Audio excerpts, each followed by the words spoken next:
happened and may never happen again. Well, we welcome you on tonight, and Lee Johnson, a huge Minnesota Twin fan, knows the game very, very well, and what do you look forward to now? You played this team Monday, and now it's 40 hours later. Any adjustments anyway? Well, yeah, thanks, Tom. It's great to be here. It's a beautiful night for baseball. I think, it'll come down to, like it always does, is pitching. Which pitchers, and hopefully both of them, will throw strikes, will work ahead in the count.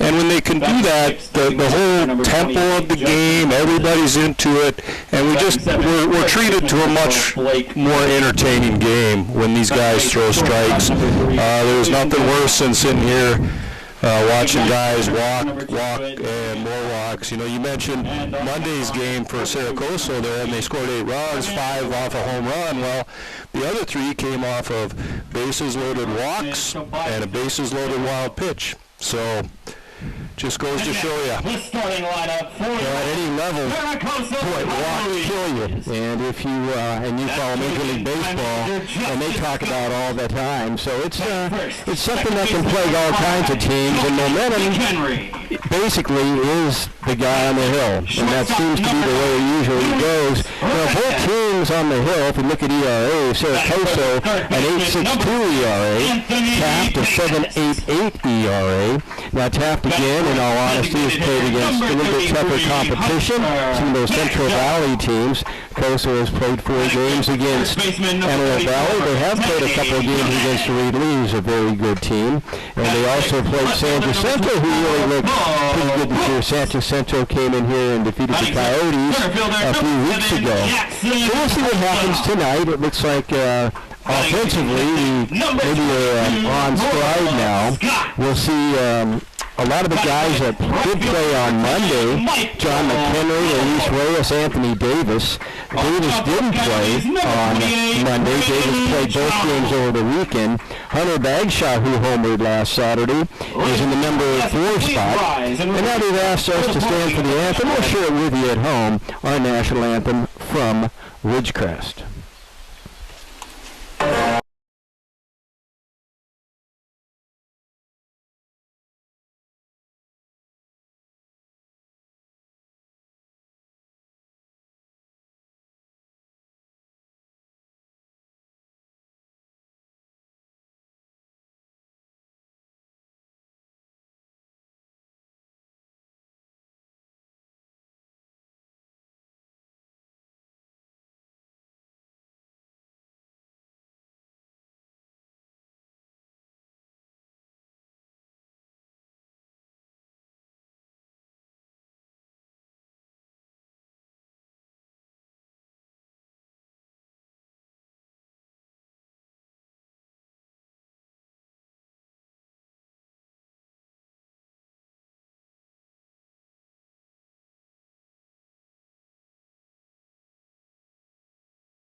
Ridgecrest. For those who just tuned in a little bit after 6 o'clock, and you are listening to Cerro Coso Baseball, 12:40 a.m. in Ridgecrest, Signal Sports Radio for the IWV.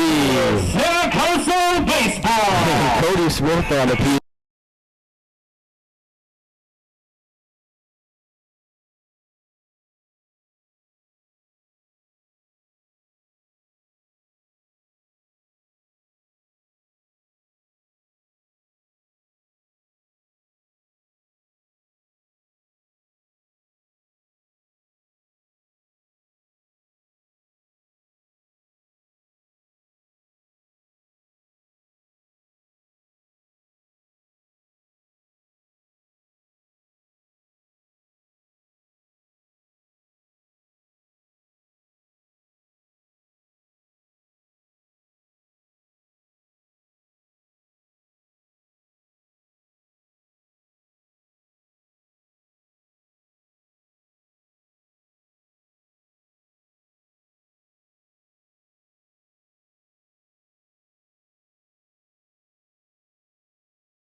Out to walk ratio.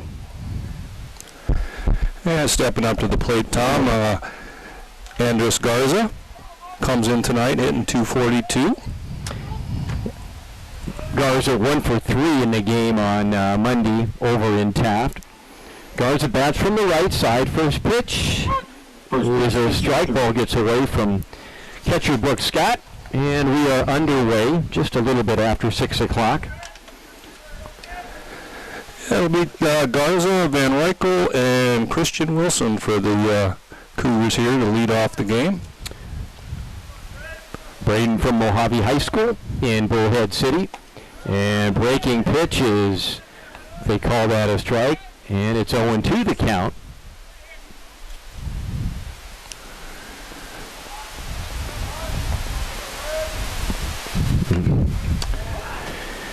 And the count now remains at 0-2. Fouled one off here. We're trying to work on our technical end of everything and see what is wrong on the other end. Hopefully you'll bear with us.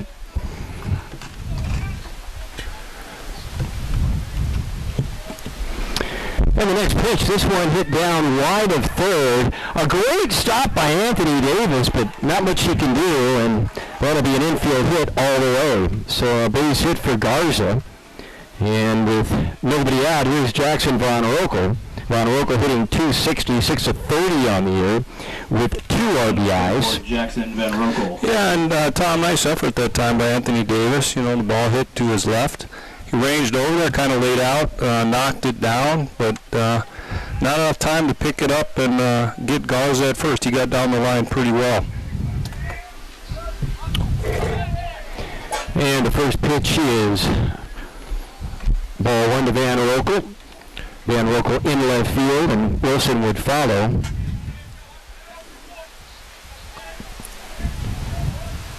And a little pickoff at first. I moved this away. All right, peering in now. Hopefully that'll help us. Braden Jones. Jones a quick look over at first. Now deals a plate, and that is right down the pipe for a strike. And the count levels off at a ball on a strike. Von Rokel, also a pitcher, does get a lot of innings in. Peering in, getting a sign is Jones. A quick look over at first. Here's a pitch. And boy, nice little breaking pitch for a strike, and the count now 1-2. Yeah, Tom, if memory serves me right, Jackson Van Rykel started in left field the very first game and then came in to pitch just like tonight. He's out in left field again.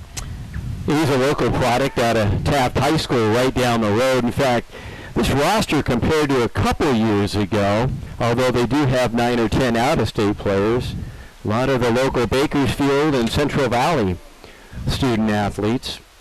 Jones ready deals. This one popped up, and let's see if there's a third base. It sure is, and that's an easy play for Davis, waiting for that thing to come down, and actually lost it. So that's one down. Anthony Davis made a great stop on the ball that Garza hit, but just couldn't be able to make the throw on to first. And here comes Christian Wilson, the catcher, 345 average, 10 hits on the year, had a couple in the game on Monday. Yeah, on that last play, Tom, Andres Garza was off and running with the pitch and had to drop the anchor there and turn around and scamper back to first. All right, Jones a look over at first, and boy, nice fastball on the outside part of the plate, and the count 0-1. A good giddy-up on that one by Wilson, or rather by Braden Jones. Pitching to Wilson. Outfield straight away, Brooks holds him in door from left to right. And the pitch, and that just about hit him. Yeah, a little bit tight that time. So that's a ball and a strike. That was more of a breaking pitch, too. I don't think that was a fastball. Look over at first. Here it is. Boy, nice slider. Boy, that thing sure did. If you're a right-handed batter, it came left and dropped right. Boy, beautiful location that time. 1-2 the count. Yeah, that was an awful nice pitch there by Braden that time. Jones ready to go. Here it is. Swung on, and did he get a piece of it to stay alive? And the umpire says he needs help. Did Brooks get it off the ground? And yeah, I think he thinks it was a foul tip, and he's going to say foul ball. Yep, foul tip. And Brooks says, well, sir, but I got it before it hit the ground. And it's pretty hard to tell, though he did appeal, and they weren't 100% sure, so he's got to go with the call. I guess Brooks didn't argue a whole lot there, so he probably got it right. Pretty good move to first, and that'll dirty Garza in that clean gray uniform a bit. He's got a decent lead over there, held on by Jimenez. Well, long look in now. Here it is. Goes the runner. Yep. Another foul ball. So they're playing a little hit and run, aren't they? Yeah, it looks like it, although, 1 and 2 count, definitely not a preferred hit and run count by any stretch of the imagination. And it's Taft, they're looking to go. They want to get a guy in scoring position here right off the hop. Trying some maybe new things. Pitch on the way. This is a big chopper of fair. It's and it is fair right over the head of Anthony Davis, and that'll likely score 1 run. They're going to wave Garza in, and he will score as they cut the ball off, and it's 1-0 in favor of the Cougars. Yeah, we'll score that an infield single, or not an infield single, but a single with an RBI, and then number 23. That's got to be a double all the way, doesn't it not? He didn't. He went to first there, Tom, and then once he saw the throw come through, then he took off for second. So I'm going to say he went to second on the throw there. All right. Here is their cleanup hitter, Luis De Leon, 259, his average in limited attempts. He's got 7 hits on the year, and this ball's upstairs. Ball 1-0 the count. On deck will be Chris Ortega. He'd be the number 5 batter. I think a real nice thing we're seeing so far tonight from Braden Jones is he's throwing a lot of strikes, and he's getting ahead. Jones looks back at second, gets his sign. This one upstairs, and that's ball 2, 2-0 now. Yeah, of course, the minute I say that, then he starts missing, huh? It's always the way it works.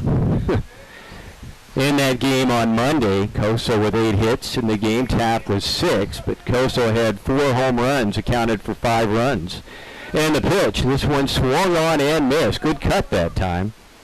He just challenged him fastball right around waist high. Yeah, Luis De Leon, he was in a nice hitter's count, 2-0, and Braden Jones said, okay, here you go. And he took a nice mighty hack at it, just didn't come up with anything. Yep, 2-1 the count. Long look in, he's ready. This one high, 3-1. Your infield of Anthony Davis, Luis Reyes, John McHenry, and Danny Jimenez, third to first. Battery of Braden Jones and Brooks Scott.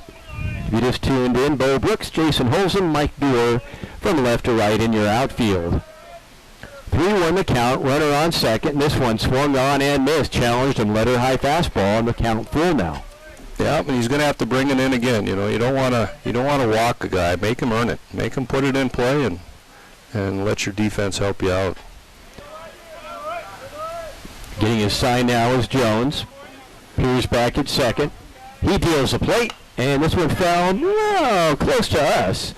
And for the second time in my 20 years here, that thing almost came in the box. Yeah, and I have to start bringing my glove next time, Tom. It's about as close as been a few years. Omar didn't do anything to help us out. He just sat there with his arms folded. Hoping that camera didn't get broken. Absolutely. Yeah. Pitch on the way. That one just a little bit low. Didn't miss much. Well, that was hard to tell. I didn't know if Luis De Leon was turning to walk back to the dugout like, yeah, that was a good place, or a pitch, or that missed. I'm walking.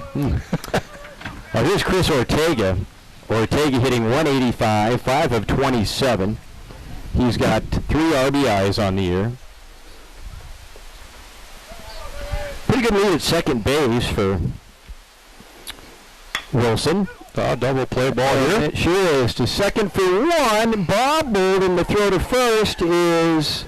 And they called the runner out at second. They say he was ready to throw the ball. Yeah, Bobble was on the transfer there. So Ortega gets on a fielder's choice, and that'll Move Wilson over to third. DeLeon will be forced out at second base for the second out of the inning. And here's Justin Francis coming up. And I couldn't find any numbers on Francis earlier. Comes in batting 133. So your 5 is hitting 185, your 6 133, your 7 143, your 8 167. So they have struggled in the bottom part of that order.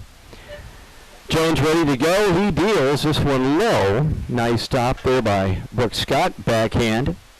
Yeah, and big opportunity here for Taft. You know, if they can get some of these guys a big 2-out base hit, throw a crooked number up on the board to start the game. Look over at first and a quick check at third. Here it is. This one in the dirt again. Brooks Scott with a nice keep the ball in front of him. No advance from Ortega. Blake Logan would follow.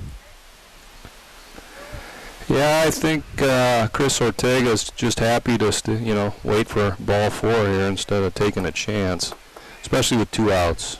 Jones ready. Here it is. And there is a strike. Fastball up the knees. Very good pitch that time. Right. 3-1 the count. Oh, excuse me. 2-2, they say. You're allowed one mistake. 2-2. We have no scoreboard here, and this one is low. So full count, second full count we've had. First inning for Braden Jones. Trying to get the third out of the inning. Look over the third. Yep. There he goes. Check swing. He went at strike 3 anyway, and that'll be the end of the first inning. So in the first inning, the Cougars do come up with a couple of hits. They do get the 1 run. We go to the bottom of the first inning. Taft 1, Coso coming up, and it'll be John McHenry, Luis Reyes, Anthony Davis, your 1, 2, 3 scheduled hitters in the bottom of the first inning. Cougars 1, the Coyotes 0.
And here's McHenry batting from the left side. He's a switch hitter. He can go either way.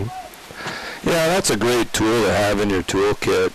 Set up that platooning sort of situation. You see the ball a little bit better coming from the other side. All right. McHenry waits. Walksmith ready. The right-hander deals, and this one swung on and missed, and it's 0-1. So for Taft tonight, their key is to be competitive. They can't give a lot of free walks and other type things, and they're going to have to come up with some offense from that lower part of the batting order. Fastball high. For Cerro Coso, I talked to head coach Justin Scott briefly today. He says, really, we just don't, we just can't give up walks, and we'll be fine. Yeah, and that's, I think that's how it is every single day.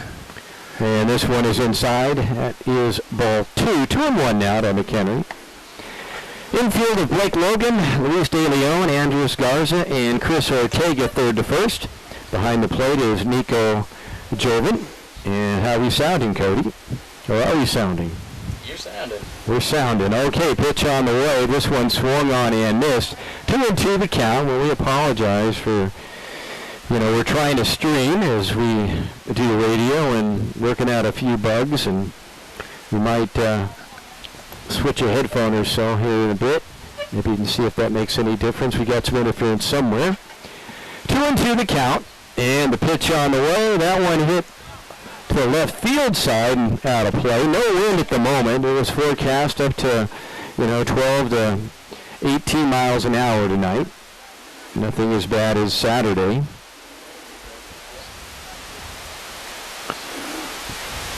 Walksmith ready to go again. Tall right-hander ready out of Mineral County High School, which is up in Hawthorne, Nevada. Outfield straight away. Von Rokel, Holmes, and De Leon left to right. Now stepping out is John McHenry. Yeah, it looks like Walksmith and Wilson are having a little trouble getting on the same page here. I don't think Christian Wilson is giving Walksmith what he wants. Pitch on the way. That one is just inside. Not by much. Pretty good eye there. Full count now. 3-2. First inning, 1-0 Taft. John McHenry, the leadoff hitter. And 3-2 pitch. And that one is hit to left field. Base hit by McHenry. So the leadoff man on. And here's Luis Reyes, who did 2 home runs worth of damage on Monday over in Taft. Shortstop number 9, Luis Reyes. Reyes hitting .385. He has 10 hits on the year. 26 at-bats. 8 RBIs. Native of Puerto Rico. Walksmith ready. Quick look over at first. And now the pitch. That one a little high. Ball 1-1-0. So first inning. Coso with the tying run over at first base, and Johnny McHenry. Walksmith ready to go. And the pitch. That one hit wide, base hit in the hole between short and third. And 2 men on now in the first inning. Yeah, not hit especially hard that time, Tom, but hit in the right spot. Baseman number 6, Anthony Davis. Well, speaking of a guy that always puts the ball in the right spot, that is Anthony Davis. And he's a guy that on Saturday had 3 hits almost to the same location. Soft line drives right up the middle. So first and second, Taft will play infield, double play depth early on. Yeah, outfield is medium depth. And Walksmith ready, deals. This one is hit down to second, slow roller. Second for 1 on to first is not going to be in time. Ball wouldn't hit that hard. Nice job by Garza to get it to De Leon. De Leon a pretty good throw. So the lead man, second base, Reyes is forced. Bagshaw. And here's Bagshaw coming up. Bagshaw with 8 hits on the year, 8 for 21, 381 average. So Davis on with a fielder's choice. McHenry goes to third. Infield back. I don't think double play or stay out of a big inning. And the pitch. Boy, good fastball, just missed. I don't know, maybe just a little bit low and maybe a tidbit outside. Bagshaw, right-handed batter. And a fastball outside, backhanded by catcher Nico Joven. Runners at the corners, first inning, 1-0 Taft, 1 out. Walksmith says yes, here it is. This is hit right back up the middle. Shortstop steps on the bag, throws to first, a double play. Boy. Nice job by Luis De Leon. That ball was just hit right at De Leon, who was cheating up the middle. So that'll be 6-3 DP unassisted from De Leon. One of the rooks from Ridgecrest are scored. It is Taft 1, Cerro Coso nothing. Back after this. 1 minute timeout right here on 12.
For the Cougars, number 12. Well, we are back.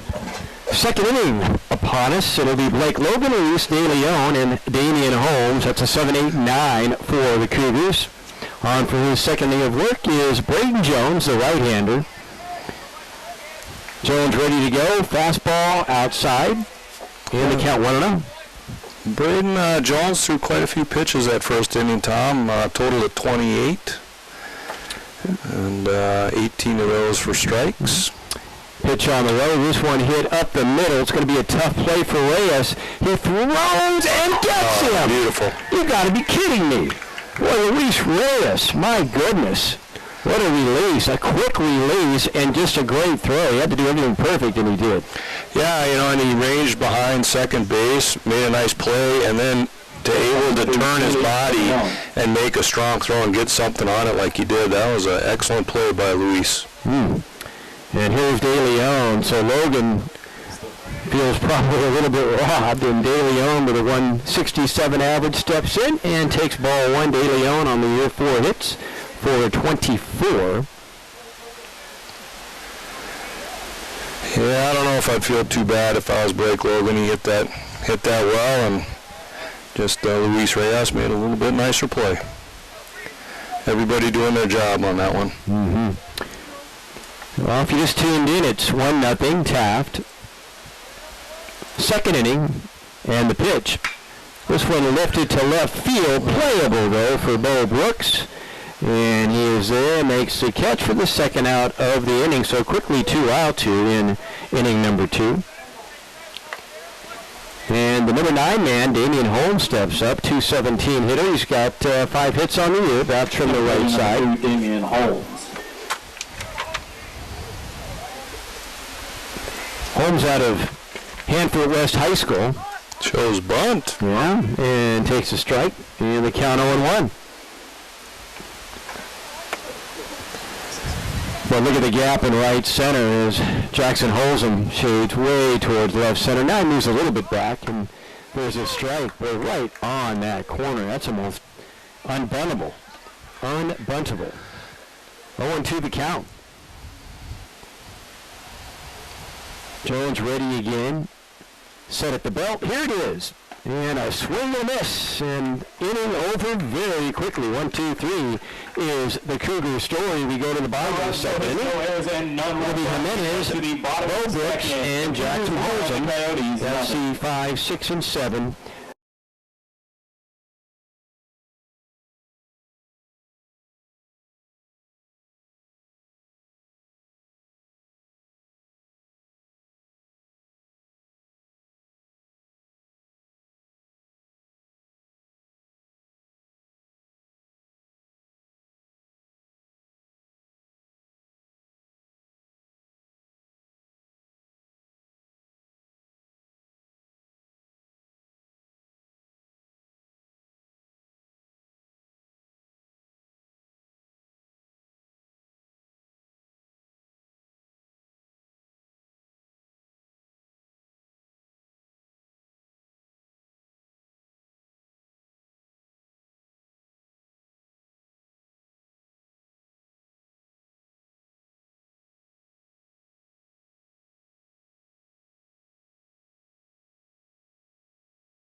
Dennis steps in. Danny, good numbers. Sample taste, as you say there. Mr. Johnson? Yeah, a little early to start. And ball one, backhanded by Nico Joven. Danny Jimenez with 8 hits, 4 RBIs. Slightly open stance. And Walksmith ready deals, and this one's outside also. 2-0 now. Von Rokel, Holmes, and De Leon, your outfield, all medium range, so to say. Yeah, playing Danny Jimenez pretty straight up, and we can explain what that means at some point. We sure can, meaning just pretty much playing straight up normal, as you would if you just put people out there and drew people up in crayons, just the exact spot. Pitch on the way, that's misses, ball 4. Well, that zone a little bit tighter tonight than it was on Saturday. Yeah, it looks like a different umpiring crew here this evening, and left fielder number 20. That is not what Truman Walksmith or the Cougars wanted to see, a 4-pitch walk to start off your inning here. Here's Bo Brooks, 200 hitter, but had a home run in the game on Monday over at Taft. Went 1 for 3 in that game. And they'll move over to first, and they almost throw that down the right field pinway. Nice play there by Ortega to keep that in the field. Yeah, and Ortega's probably telling Walksmith, hey, listen, look where the shadows are. You throw that, and it's coming right out of the sun. Good point. And that's a strike right down the pipe, and the count. 1 strike, 1-1. 1-0 Cougars, second inning. Yeah, I mean, at this time of night, Tom, the first baseman, when he's holding guys on, that's, and then also throws from the left side. A good backhand that time. That one way outside. Nico Joven looks like he can cover a lot of range back there. Yeah, good thing he's flexible and young. I'd be being carried off on a stretcher right now if I had to move like that. Bo Brooks from Mesa, Arizona area.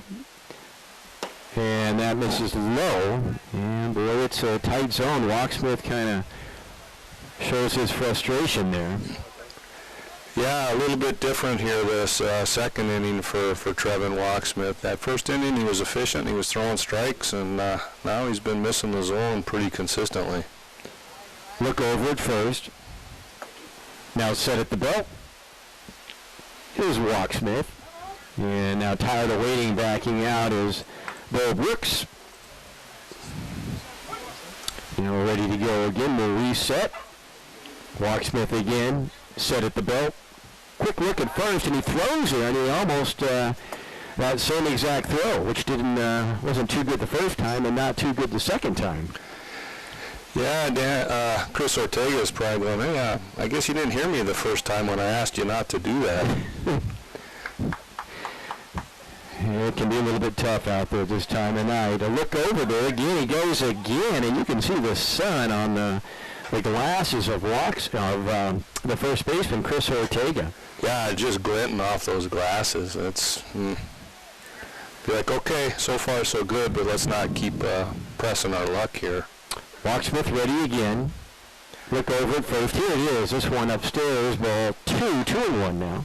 Or 3-1, I beg your pardon. So one pitch away from another walk. Yeah, and it's interesting they keep throwing over because, Danny Jimenez is not your prototypical-looking base stealer. He's your prototypical power hitter-looking sort of a guy. Yeah, not even close. Ball 4, and now first and second. Center fielder number Jackson. 263 hitter. He's 5 of 19 on the season with 3 RBIs, and someone's going to have to get that little shield that he threw over there. There they go. And let's see if Holzem bunts here. I don't know, with the way that Walksmith is control issues, we'll see. Yeah, it's kind of early too, just a 1-run game. Look back at second. And he deals the plate, and a swing and a miss. Boy, that was a good cut that time. He took a little bit off it, and a little movement on that one. Yeah, I don't think Jackson Holzem was ready for that, a little bit off of it, because he got his money's worth, about came out of his shoes. And they're not holding Brooks on, and hitting the gap would probably score too easy here. Look back at second, and the pitch in the dirt. Nice stop, backhand by Joven, and he's going to go out and talk to Walksmith. Now, Walksmith checked in with an 8.31 ERA in 2/3 innings that he had thrown, and given up 12 hits and 8 runs, all those just about earned. Yeah, and he's thrown 11 pitches so far this inning, and I think only 3 of them have been for strikes, Tom. So he is working on the wrong side of the power curve here. All right, Walksmith again. Peers in, gets his sign from Joven. And the 1-1 pitch forthcoming. And this one foul back on the screen, and the count 1-2 with Brooks Scott to follow. Yeah, I think, if you're Taft, you'd like to see Trevin Walksmith getting in a little better rhythm. He's kind of standing around between pitches, and he needs to kind of get up there and throw it and keep everybody, including himself, kind of in a good groove. Look back at second. Here it is. This one in the dirt and gets away, and that's going to move everybody up 90 feet. So now 2 runners in scoring position. That'll be probably scheduled, or they scored a wild pitch, correct? Absolutely. All right. Yeah, Christian Wilson did a nice job keeping that thing in front of him.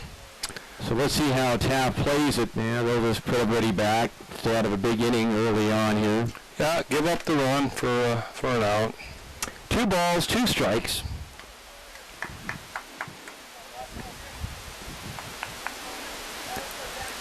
Looking back, and here it is now. That one in the dirt. Now it's going to score a run and move the runner to third, and taking a big turn over there is Bo Brooks, and we'll put on the break. So 1-1 our score on a wild pitch, and Walksmith is really struggling out there. I don't see anybody yet in the pen for Taft, although I would imagine there will be pretty soon. Yeah, tough tough spot here, you know, if you're the coaching staff. You're like, that's way too early to try to get somebody up. Pitch on the way. This one foul back, and count remains at 2-2. But, you know, you don't want to stand out here and just let them dig yourself such a huge hole that you're out of it in the second inning. Yeah. You don't really, at least numbers-wise and how they've done, they don't have that big power offense to come back. At least statistic-wise. Pitch on the way. That one another wild pitch. Ball 4. And so 3 consecutive walks, and Locksmith not even close. 2-1 now. Coso leads, and they didn't even have to hit the ball out of the infield. Scott. No, they haven't even put it in play yet. And we got 2 runs in and a runner on first. And last thing you want to do when you get down, you know, towards the 6, 7, 8, 9 guys and your opponent's batting order, you don't want to just give it to them for free. All right, Brooks Scott will wait. Brooks out of Ridgecrest, finished high school in New Jersey. And a pickoff throw is not real close. It'll drive Holzem back. Holzem with pretty good speed. Michael Doerr would follow. Has a lot of power. And that's an off-speed for a strike, and that's only the 3rd strike of the inning. Not very many more than that. Not too many more than that. And maybe Trevin Locksmith has to just take a little bit off, and I'd rather see you do that and throw strikes than try to overthrow it and be all over the map. And another pickoff throw, and each one is to the really the wrong side to get the runner. He's going to have to come in a little bit lower to make it a closer pickoff. And this one is strike 2. Brooks thought about going and let up, and that one right letter high. So 0-2 to Brooks Scott. 3 walks in the inning and 3 wild pitches, and it's 2-1 Cerro Coso.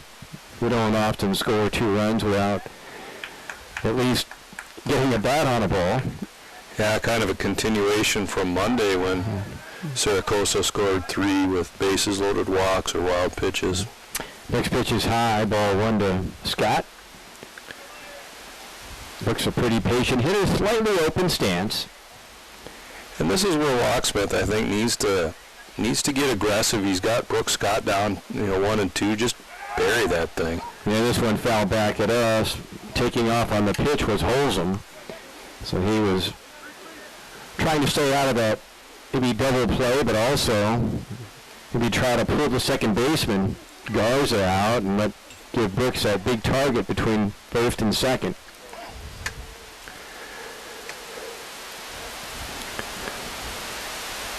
All right, 1 ball, 2 strikes. Locksmith trying to get a first out of the inning here. Look over at first. He deals. And that one is outside, 2-2. That wasn't a bad pitch, Tom. A little bit of a slider. Started it on the plate and worked it off. And Brooks Scott had to think about it there for a second. All right, 2 balls, 2 strikes. Locksmith peers in. Here it is. And that one way outside, 3-2. Nice backhand by Jovan. So in danger if he doesn't come over of his 4th consecutive walk. And there is action now in the Taft pen. Locksmith ready again. And another throw over, and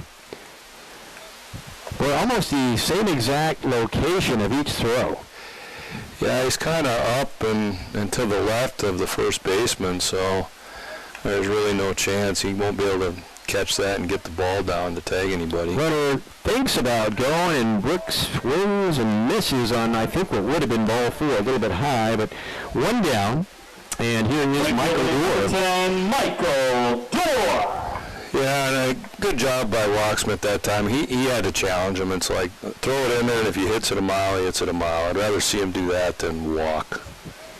Right, Mike Doerr with phenomenal numbers, 524 average, 11 hits, 21 attempts, and make it 12 hits and 22 attempts as he moves everybody up 90 feet.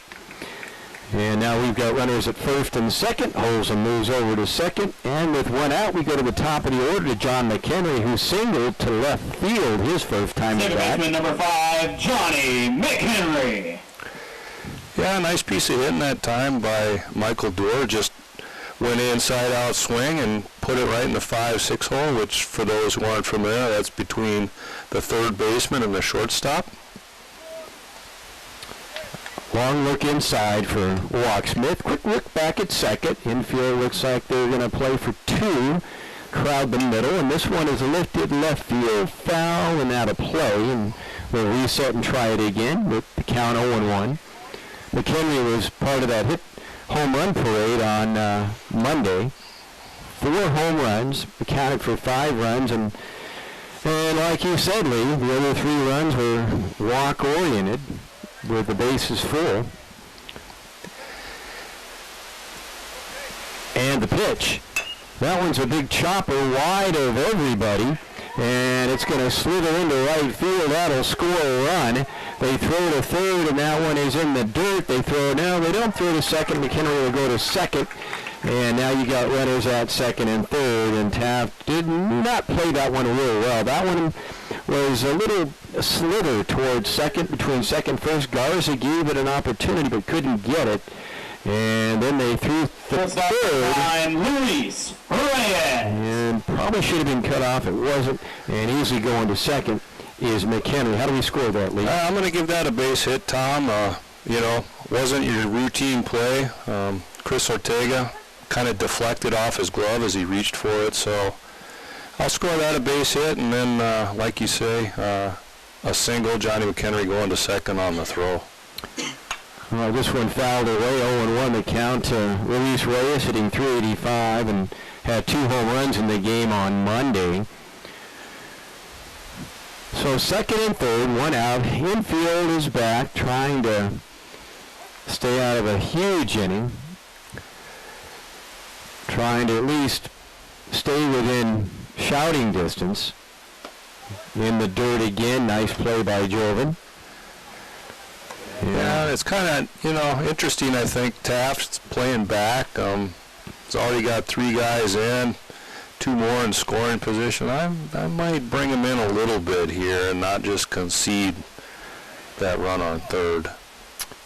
All right, Reyes waits, and this one's hit into left field, base hit. That'll be another run. Having to wait to see was John McHenry, so McHenry now goes to third. And another run will score as Mike Dorr comes in to make it 4-1.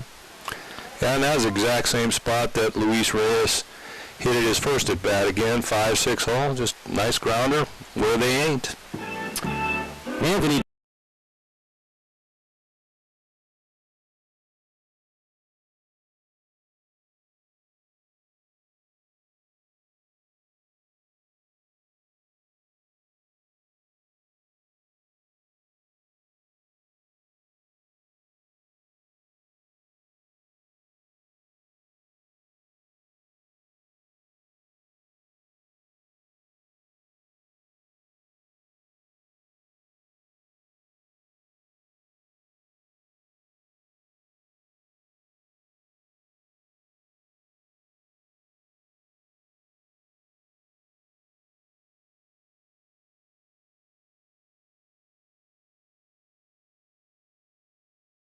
with a .333 average, 9 hits on the year. 3 of them in that first game against Antelope Valley on Saturday. Walksmith peers in. Quick look over at third. He deals, and that's right down the pipe. And Lee, I would bet that what you were echoing here, the pitching coach may have said the same thing. You know what?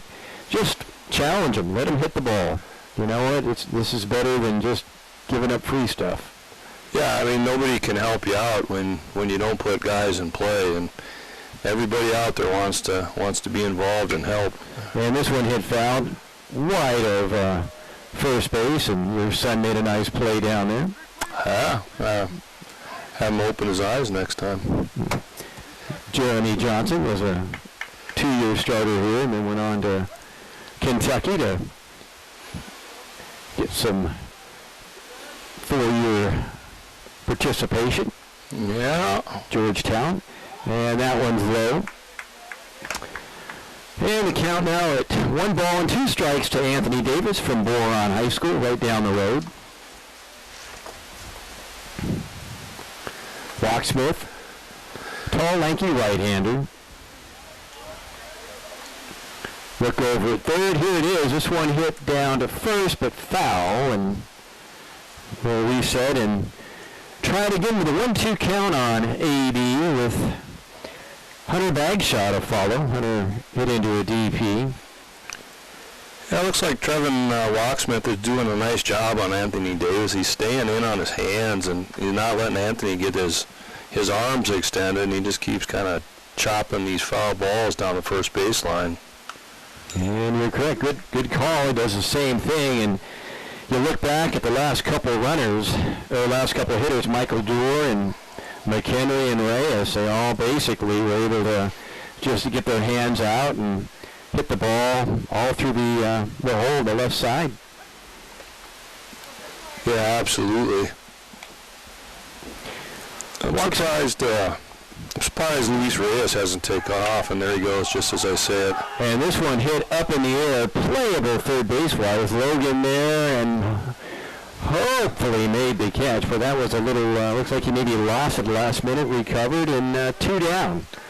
Yeah, kind of one of those foul ball type plays, and a lot of spin on that. And Blake Logan did a nice job of sticking with it and gets a much-needed second out here for Taft. All right, the 9th man to bat in the inning is Hunter Bagshaw. He'll bat from the right side. Look in. Here's the pitch by Locksmith. Fastball, letter high, strike one. Good location that time. Well, Omar, the tech czar, how is the feed? Is it all, it's good to go now. That's good. It's always something, Tom. Always something with this technical stuff. Yeah, it is. But I guess if you're doing it for free, I guess they know what they're doing. Yeah, they're paying for what they're getting on. Van Rokel, Holmes, and DeLeon, your outfield from left to right are all straight away, and this one's just going to be that punch into center field. A flow base hit. Texas Leaguer, they throw all the way to third, and they throw it away, or just about throw it away. And so now we got runners on second and third with a run in. So McHenry will score. Yeah, and that's a play there, Tom. You know, Damian Holmes has got to have a little bit better awareness. There was no reason to try to throw it to third to get Luis Reyes. He was there. And when he did do that, then Hunter Bagshaw, you know, makes a nice read and says, okay, I'll go to scoring position if that's what you'd like. Here's Jimenez with runners on second and third, fastball outside. 5-1 now in favor of Taft. Jimenez waits. Jimenez started off this inning, the 10th man to bat. He walked and scored on a couple wild pitches. Another outside pitch, 2-0 now. You know, and it's little things like that, Tom, that start to add up. You know, I mean, you have a chance to kind of slow the bleeding down a little bit, keep Bagshaw at first, and now, you know, another bloop and 2 runs score instead of 1. Ball 3, not close. Yeah, Taft's got some work to do. They're going to have to pick up some folks, you know, for next year to be in that to be in the race in that very, very good Central Valley Conference. That one, nice stop by Joven. That saved a run right there, ball 4. And another walk in the inning. And the 11th man to bat is Bo Brooks. And number 24. Trevin Locksmith has thrown 41 pitches this inning. I think that's all he's going to throw as head coach Vince Mayoko strolls out.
We split 2 games at Taft, and they won here. But only the second year for Coach Mayako, and so he'll have a chance to really get some folks when the COVID situation is more easily recruitable. Right. And here he is, Bo Brooks. And takes a strike at the knees and got your wish. Bases loaded. Yeah, good way to start for R.J. Munoz. He just can do that all night long, and I'll be happy. Reyes at third, Bagshaw at second, Jimenez at first. 0-1 the count. Munoz peers in, gets his sign, and there is big breaking ball. It just stayed up. Didn't miss by much. Nope. 1 ball, 1 strike. That was a pretty nice little pitch. Well, they're loaded here for the Coyotes. 2 outs though, so we need a 2-out base hit by Bo Brooks. Brooks ready again. Here it is. That one just misses a little bit up and inside. Again, that's a tight zone compared to maybe a few you've seen. And again, consistency's important, and that's what they've been. Yeah, and R.J. Munoz here, he's going to have to kind of figure out what the umpire strike zone is, and I'm sure he's looking around for it, and he'll dial it in. And the pitch. This one fell back at us in the count, 2-2. Oh, bases loaded. 5 runs in the inning. Yeah, beautiful night, Tom. They got the lights on, but I don't think we're going to be needing those for about another hour. Absolutely. Pitch on the way, and that one's a big breaker, and that one misses, and count goes full for the first batter by first pitcher. Traven Walksmith went 1 inning and a third, and now we see R.J. Munoz. Well, runners will be off here, so anything in the gap is probably going to clear them off. And here it is. And that one fouled away. And the merry-go-round had started at 3-2. I'll never forget when I was in high school on a 3-2 with 2 outs, and I was at third. And, of course, we're supposed to be moving on the pitch. Well, it's easy to say when you're sprinting to the home plate, and a line drive goes whizzing by you. I can still hear that one. See your life flash before your eyes right there? Life and everything else that went with it. Yeah. And they step off the rubber, and that'll send back on all fours. Bagshaw at second. Yeah, runner at third on these 3-2 outs. You go wide about 50 feet and pray to God, and you're not in too big of a hurry either. Give yourself some time to react if the batter turns on one. Munoz ready to go. Bases loaded. 3-2 count. Here's the pitch. Yeah. And that's ball 4. Another walk. And another run. 6-1 now here in the second inning, and that'll put Bagshaw at third. 7 Jackson. And that is the second. And here's Jackson Holzum coming up. Scorecard's getting messy already, Tom, in the second inning, huh? Yeah. Paper doesn't refuse ink, and that's... Yeah, hard to erase that ink pen. Yep. Olsen ready to go, and that one's throwing all the way to the backstop, and that'll be a wild pitch and another run.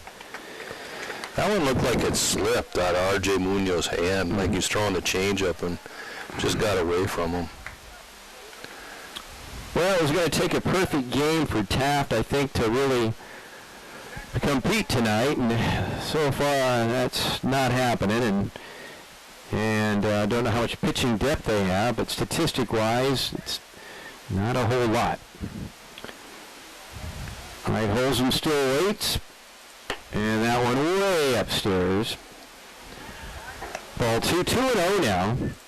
First base is open. Brooks Scott would follow. Holzum walked earlier this inning and scored on Doer's single after advancing on a wild pitch. And the pitch, that one up a little high. It's a bad combination. You got a tight zone and folks trying to find control. And the 3-0 pitch upon us. And there was a strike at the knees, and the count 3-1. And if I'm R.J. Munoz, I'm just going to do the exact same thing right here. And let's see if he does. And a very good cut. Foul tip held on by Joven. And the count now at 3-2. Full count, the second full count in a row by Ortega. And here it is. And that one fouled right side out of plate. And we'll reset and try it again. So good job by R.J. Munoz there. You know, he's continuing to pound the zone. That's 3 in a row. He's got to throw a fourth one here in the zone. All right, 3-2. Runners at second and third, and that one is swung on and missed, and that is the end of a very, very long inning. In the inning, Coso strikes for 7 runs. They do it on 4 hits, 4 walks, and 4 wild pitches. After 2, it's Cerro Coso 7 and 10.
Second baseman number 5, Andres Garza. Top of the order, Tom, for the Cougars here to start the third. Absolutely. You got Garza, Van Rokel, and Wilson. And starting his third inning of work, the right-hander Braden Jones. And he first one a little bit upstairs, ball 1. Garza singled back in the first inning and scored the only run of the game for the Cougars. As the sun now really giving way to shadow on good part of the infield. Ball 2, 2-0. Okay, Tom, it sounds like we maybe got our audio problems fixed. That would be wonderful. Don't know how it happened. 2-0. Good Lord willing, I guess. And this one evidently misses. So ball 3. Well, it looked like a pretty good pitch. 3-0 now to Garza. And that right down the pipe in the count, 3-1.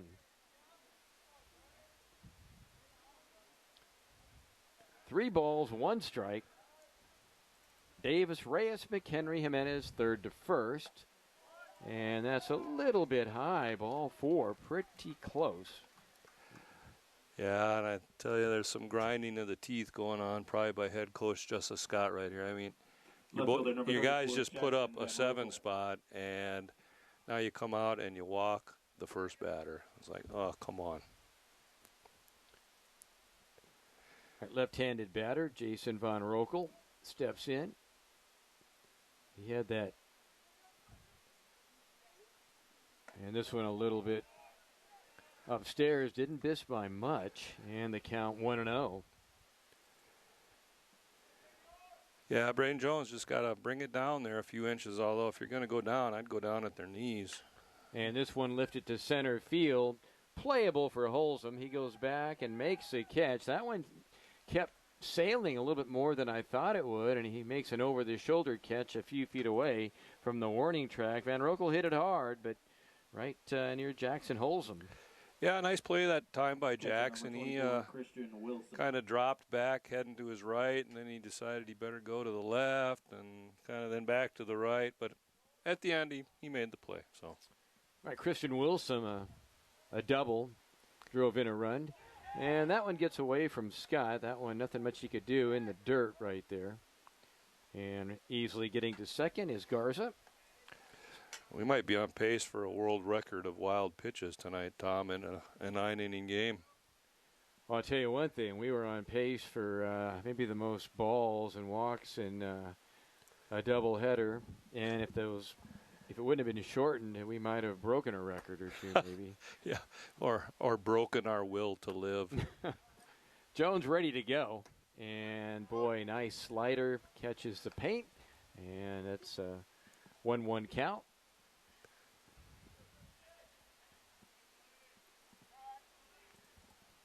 Pretty good lead for Garza. Yeah, not really holding him on too much, and I don't think I would either with the 7-1 lead. Yep. Yep, just play defense. And this one into right field, base hit, and the ball gets under the glove of Dorr, and that'll allow the runner Garza to score, and that will send Wilson over to second base. That'll be a base hit single, and an error charge to Dorr to give Wilson second base, and it's now a 7-2 game. And now we go to the number 4 spot in Luis De Leon, who walked back in the first inning. Luis De Leon. And here's a problem, Lee. Really, if you look at stats and everything, there's only one guy in the lineup for Taft hitting over 300, and there's 4 guys, make it 5 guys that are hitting below 200. Makes it tough. Yeah, absolutely. It's you know, if they're not, don't know quite how to describe what I'm thinking. I mean, you know, when you're not hitting very well, you kind of depend on the pitching maybe helping you out a bit.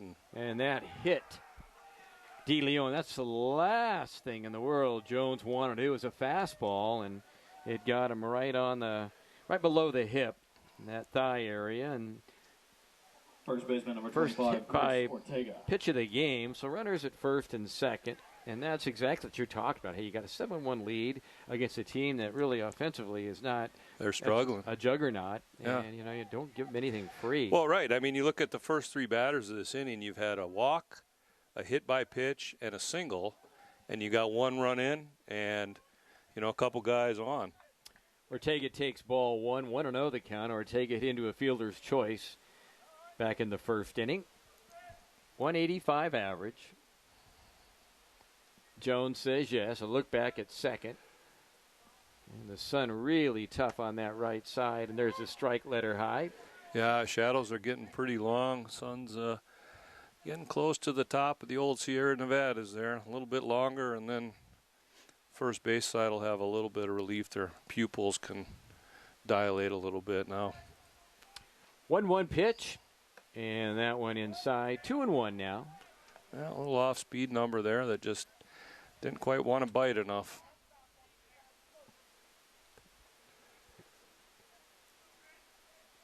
Braden peers in, gets his sign from Brooks Scott, right-hander. Look back at second. He deals, and that one is hit to short. Should be 2. Reyes, nice hop, throws, gets him. Easy double play. 6-4-3. And that'll end the threat for Taft. Oh, the double play. What a good friend it is to a pitcher. So in the third inning, Taft does pick up a run. They do it on 1 run, one on hit. 1 error, and 1 left on base. And we go to the bottom of the third inning. Third the inning. The Cougars 2, the Coyotes 7. 7-2 in favor of Cerro Coso. And it'll be Brooks Scott, Mike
Catcher number 22, Brooks Scott.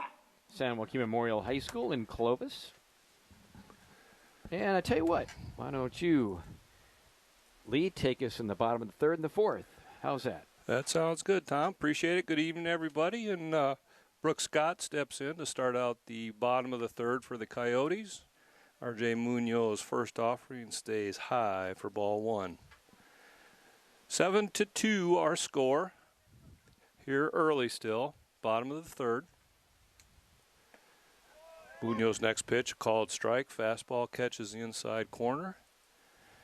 Taft outfield playing Brooks Scott straight up. Damian Holmes in center field shading him a little bit to the left. And the 1-1 pitch, called strike two. Took a little bit of something off that time, Tom, and changing speeds. It's all about timing. It's all about timing. The pitching staff or coach tried to talk to him in between, give him a few ideas maybe. Yeah. And the 1-2. Swung on and missed. So Brooks Scott goes down swinging. Stepping up to the plate now is the number 9 hitter for our head coach, Justice Scott. Right fielder, Michael Dorr. Michael's 1 for 1. His first plate appearance. Hit a single into left field. Michael hits from the left side.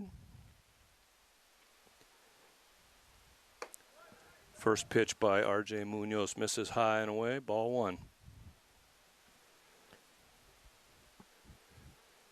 Sun probably getting a little bit nasty for those guys on the right side of the field right now.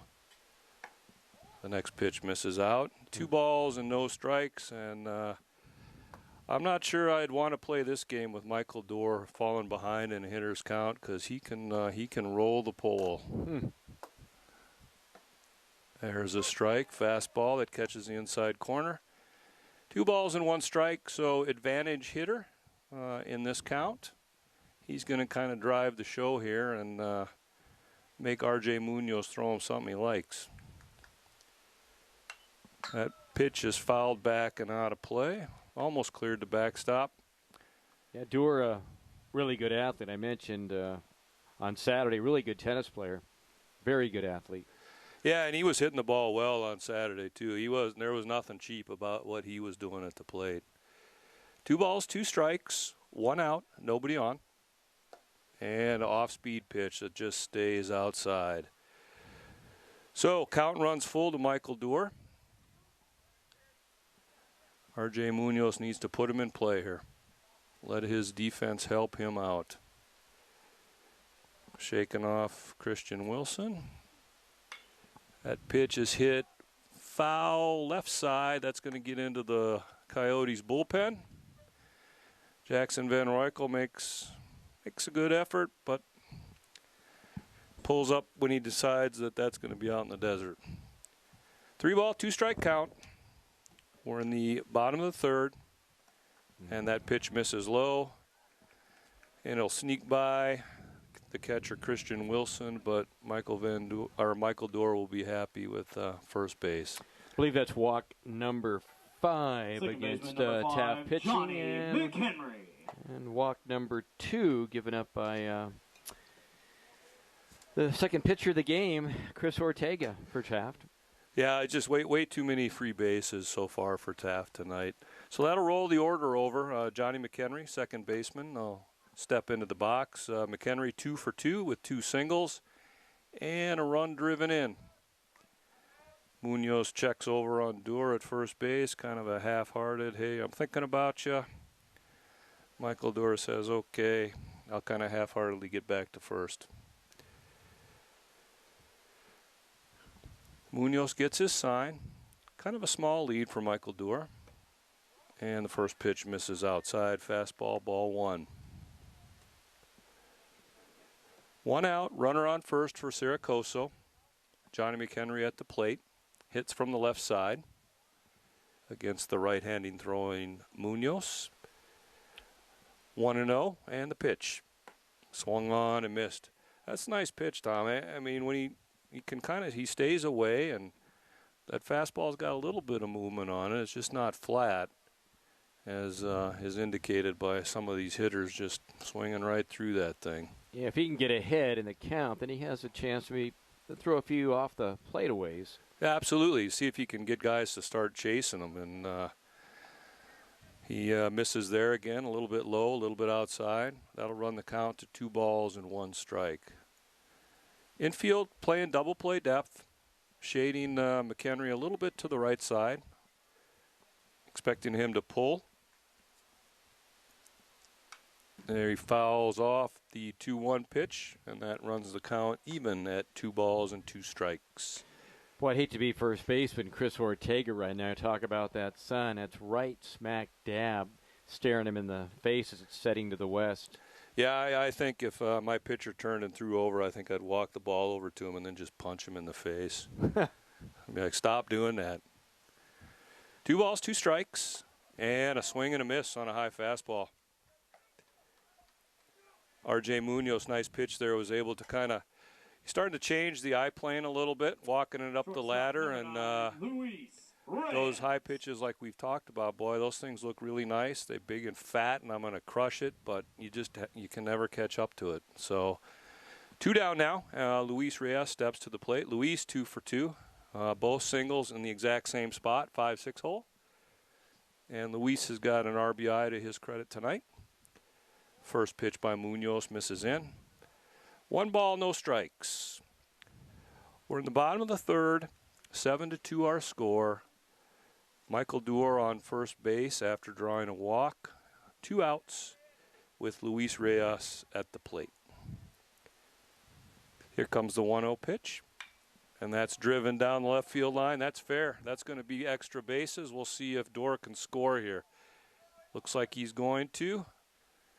Off with the crack of the bat, and he is in standing up on what turned out to be somewhat of a close play. But a line drive RBI double, for Luis Reyes scores Michael Duer. Number 6, Anthony Davis. Yeah, Reyes just got all that one, left way too much over the plate on that, and Reyes just able to turn on it. And had Von Rokel, the left fielder, came up with it clean, I don't know if Duer would have, that was a pretty good play at the plate. Yeah, it was a lot closer than I thought it was going to be. When I saw the ball in the corner, I'm like, well, he can jog in. And then all of a sudden the ball's coming into the catcher's mid as Duer is stepping on the plate. You're like, oh, man. Anthony Davis steps in now. Anthony 0 for 2. He's hit into a fielder's choice and flew out. Takes the first pitch low for ball 1. 1 run in for the Coyotes on a RBI double by Luis Reyes. 8-2 our score. And now R.J. Munoz is going to step off.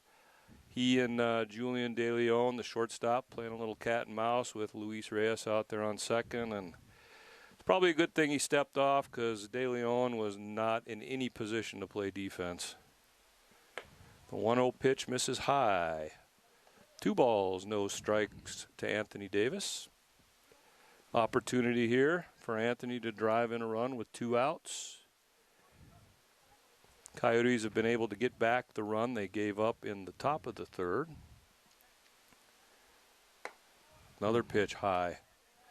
Almost looks like R.J. Munoz is overthrowing that a little bit and just kind of sailing on him. His release point is, not really where it needs to be, too. That I can tell. I'm not a great pitching coach, but I've watched enough baseball. Yeah. It's 3-0 to Anthony Davis, and the pitch that misses low. So a 4-pitch walk. That'll put runners on first and second for the Coyotes. And designated hitter for the Coyotes, Hunter Bagshaw, steps to the plate. Hunter, 1 for 2 tonight with a ground out and then a single right up the middle. And he also has an RBI to his credit tonight, with an opportunity here to pick up another one or maybe 2 with something in the gap. Munoz first pitch, fastball, nice pitch, called strike at the knees. Reyes at second. Davis at first. Taft infield, playing back. Munoz, the 0-1 pitch. Oh, kind of a check swing, indecisive that time by Hunter Bagshaw, but the old law of physics there, that bat head was a little bit too much for those forearms, and he couldn't stop that thing from going. So R.J. Munoz gets ahead of Hunter Bagshaw, no balls and 2 strikes. 1 run in, 2 runners on, 2 outs in the bottom of the 3rd. Ooh, called strike 3. Nice pitch by R.J. Munoz. And that will do it. Yeah, he's really settled down here. So we have 3 in the books from Ridgecrest. Our score now, it is Cerro Coso 8 and Taft 2. Back after this 1-minute timeout. This is Coso Baseball right here on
designated hitter number 28, Justin. And we are back. Tom Hecken.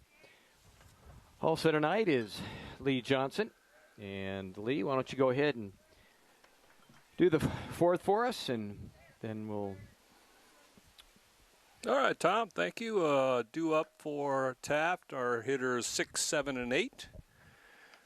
Justin Francis steps in. He's 0 for 1 tonight. Struck out looking, his first plate appearance. Fouls off Braden Jones' first pitch. Strike 1. Braden starts his 4th inning of work with 52 total pitches, so his pitch count is reasonable. I'd like to have a few more strikes. His strike-to-ball ratio is almost even, and I'd like to see that at about a 2-to-1 ratio. Next pitch misses outside. 2 balls, 1 strike to count. We're in the top of the 4th, 8-2 in favor of Cerro Coso. Sun's starting to dip down behind the mountains, so the field is pretty much all in shadows right now. And Braden Jones misses with the 2-1 pitch low. Runs the count to 3 balls and 1 strike. Blake Logan on deck. Julian De Leon in the hole for the Cougars. Braden Jones looks in, and the 3-1 pitch. Ground ball to Davis at 3rd. Nice play, pick it up, and makes the throw for the out. Nice job that time by Anthony Davis. He stuck with that ground ball. Didn't panic, kind of popped off his glove a little bit there. Picked it up and 12, threw a strike over to Danny Jimenez at first for the out. He did a nice job ranging over to his left on that. Very nice. Yeah, one of those high choppers is it's like, okay, you better go get that thing on the short hopper. It's gonna be trouble. Blake Logan steps in now and takes the first pitch for a called strike. Blake grounded out his first at bat. 3rd baseman. Played some nice defense over there for Taft. There's a ground ball to Davis again at 3rd. From his knees, makes the throw, and Danny Jimenez bails him out on a real nice play. That throw was up the line. Danny Jimenez came off the base, caught the ball, and then applied the tag to Blake Logan. So another 5-3 putout. And stepping up to the plate for the Cougars is their shortstop, Julian De Leon. Julian, 0 for 1, flew out to Bo Brooks in left field, his first plate appearance. First pitch. Nice breaking ball in there for a strike. You know, I think Braden Jones has had fairly decent command tonight, which is allowing him to throw that breaking ball and keep these hitters a little bit off balance. His next pitch up high, and that'll even the count at 1 ball, 1 strike. We're at the top of the 4th, nobody on, 2 outs for Taft. De Leon, fly ball to center field, and Jackson Holsom comes in, slides in like he's stealing home, and makes the catch. No runs on no hits, no errors. Wow, and that's no left on base. 3 very good defensive plays, 2 by Anthony Davis, and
Denny Jimenez steps into the plate to start it off for the Coyotes here in the home half of the 4th.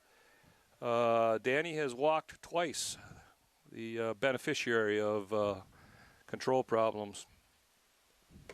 Munoz first pitch misses high. yeah, unofficially I have 6 wild pitches in this one to go with the 6 walks. And we're in the bottom of the 4th. So that ought to tell you something. There's a ground ball to short. It's going to get under De Leon's glove. And I think I'm going to have to give that one an error, Tom. That wasn't that hard hit and kind of a routine backhand play. And it looks like, to me, Left fielder number 24, Bo Brooks. Julian De Leon just kind of pulled his glove up at the last minute, and the ball stayed down. So Jimenez on first, reaching on an error. I would agree. I'm just wondering from where he would have ended up with it if he could have thrown out the very quick Jimenez. It would have been close. Yeah, it's Bo Brooks up. He is 0 for 0 tonight with 2 walks as well, and fouls off R.J. Munoz's first offering, backing out of play. No balls and a strike. Leadoff man for the Coyotes on at first base in the form of Danny Jimenez, who is the recipient of an E6. The 0-1 pitch, and that stays inside and will even the count at 1 ball, 1 strike. Brooks with a home run in the game on Monday, one of 4 Coyotes to token over the wall at Taft. Yeah, and Bo is put together pretty good. He's a solid-looking player. Another pitch that's in on his hands, squeezes them in, and avoids getting his knuckles scraped by that fastball. 2 balls and a strike. Jimenez on first. He's got kind of a conservative lead over there. Doesn't look like he's in any big hurry to try to go anywhere. Brooks fouls the next one off. And, oh, my. Well, Jeremiah Johnson is basically 4 for 4 over the last couple of games in opportunities, and that one had a little steam on it. Yeah, that's good. He didn't do a fire hydrant thing there, Tom, and get out of the way. Now, his hands may be ringing, but he's not going to show it. No, yeah, he's right now. He's biting his tongue, chewing his tongue off, going, "Whoa, that really hurts." 2 balls, 2 strikes to Bo Brooks. Next pitch is way low and outside, and that's going to scoot by Christian Wilson. And Danny Jimenez is going to head to second on another wild pitch. Number 7. Yeah, we've been saying that way too often, I think, so far tonight, Tom. Full count on Bo Brooks. It's critical here for Munoz to throw one in there. Don't give it to him for free. The full count pitch, strike 3 right down the heart of the plate. And I don't know if Bo Brooks was not expecting that pitch, Center fielder number but 7, it locked him up. And Coso. R.J. Munoz throws him the chair. Says, you can go sit down for a while. Yeah, that was a strike. Absolutely, it was a nice pitch. Jackson Holsom stepping to the plate now. Jackson 0 for 1. He's walked and then struck out on a caught foul tip. Munoz first pitch misses high. 1 ball, no strikes. Top of the 4th inning, 8-2 in favor of Cerro Coso. Danny Jimenez on second base after drawing a leadoff walk with 1 out. Next pitch to Holsom misses down and away. 2 balls and no strikes. Well, the sun is officially behind the mountains now, Tom. Lights are kind of sort of starting to grab. They'll be a little bit longer until they take full effect. But this is kind of a picture postcard from where you and I are sitting right here overlooking the town of Ridgecrest and the Indian Wells Valley, surrounded by mountains. Pretty darn nice. 2-1, the count. Swinging strike on the previous pitch. Another swing and a miss by Holsom, and Munoz battles back. Evens a count at 2 balls, 2 strikes. Again, the Taft outfield playing medium depth. Center field, Damian Holmes playing Jackson Holsom to pull just a little bit. 2-2 pitch breaking ball, and that totally fooled Jackson Holsom. Struck out swinging, and you could tell from the minute that bat started moving, he was not sure where it was going or what it was doing. And we've got a pinch hitter here, looks like for Cerro Coso. Pinch hitting for the Coyotes, number 26, Manny Gutierrez. And I don't know if you all can hear our PA announcer, the world-renowned Cody Smith, but Manny Gutierrez steps into the box for the Coyotes, hitting in place of the catcher Brooks Scott. It was Gutierrez who was a hero in that second game against Antelope Valley. And promptly rips a single into right field. We're going to have a play. Nope, not. Yep. Oh, boy. Okay, so let me replay that for you since I stopped talking. That was a line drive single into right field.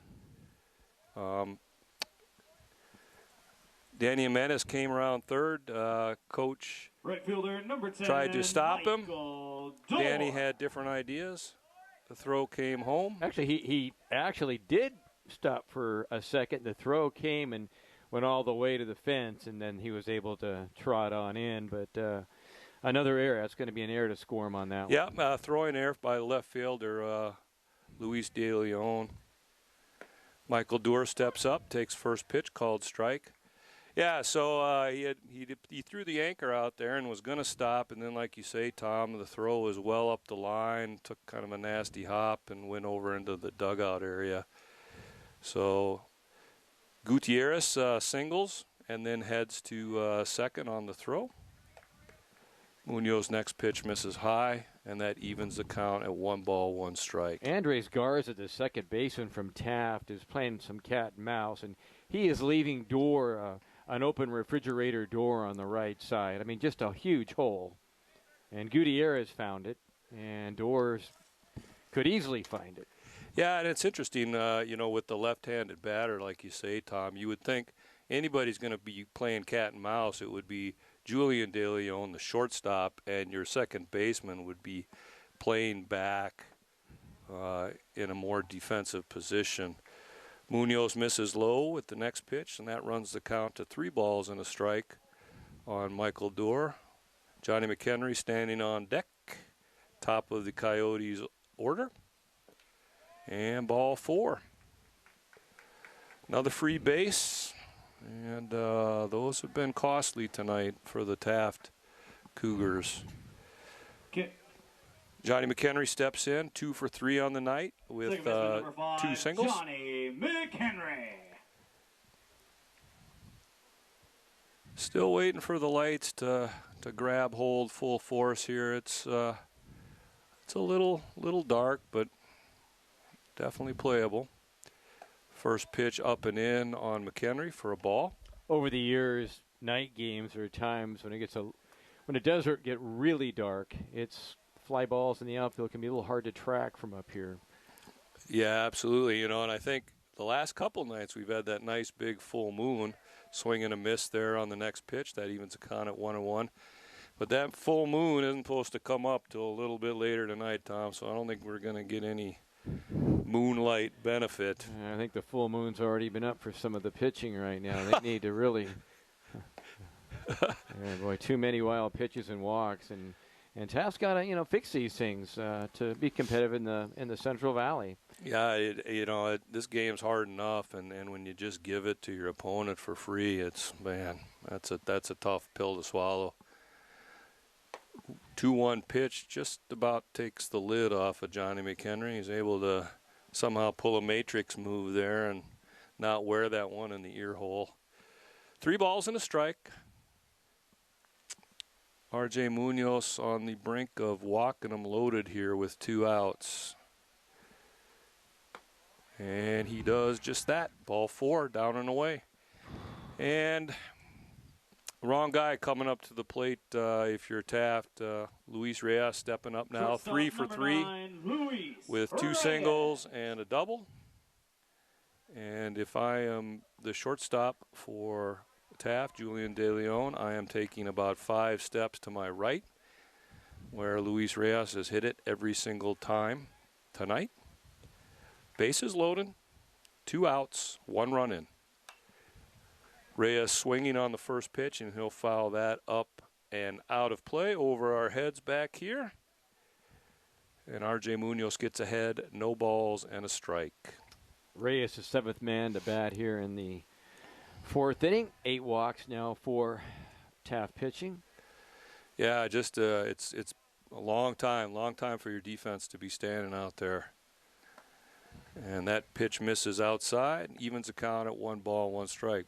Not only do they, they're fatigued standing out there playing defense, which probably affects, how sharp they are a little bit, but then when they do get a chance to bat, they're wore out there too. And well outside on the 1-1 pitch, count moves to 2 balls and 1 strike. I don't see any action at the moment in the Taft pen, so it looks like it's R.J. Munoz to get the job done. Yeah, and he's starting to get up there as far as his pitch count goes. There's a ground ball to third. Logan, oh my goodness, makes the play and then airmails that out of play. So that'll be a throwing error, and 2 runs will have scored. Did a nice job fielding the ball. Then he just kind of stuck his foot in the ground, and that ball sailed on him. And going to third will be John McHenry. Third baseman number 6, Anthony Davis. Yeah, McHenry at third, Luis Reyes at second on a 2-run throwing error that time by Blake Logan. Anthony Davis steps up. He's 0 for 2 tonight. 11-2 now the score. Oh, Anthony hit into a fielder's choice. He's flown out and walked. And first pitch misses low and in for ball 1.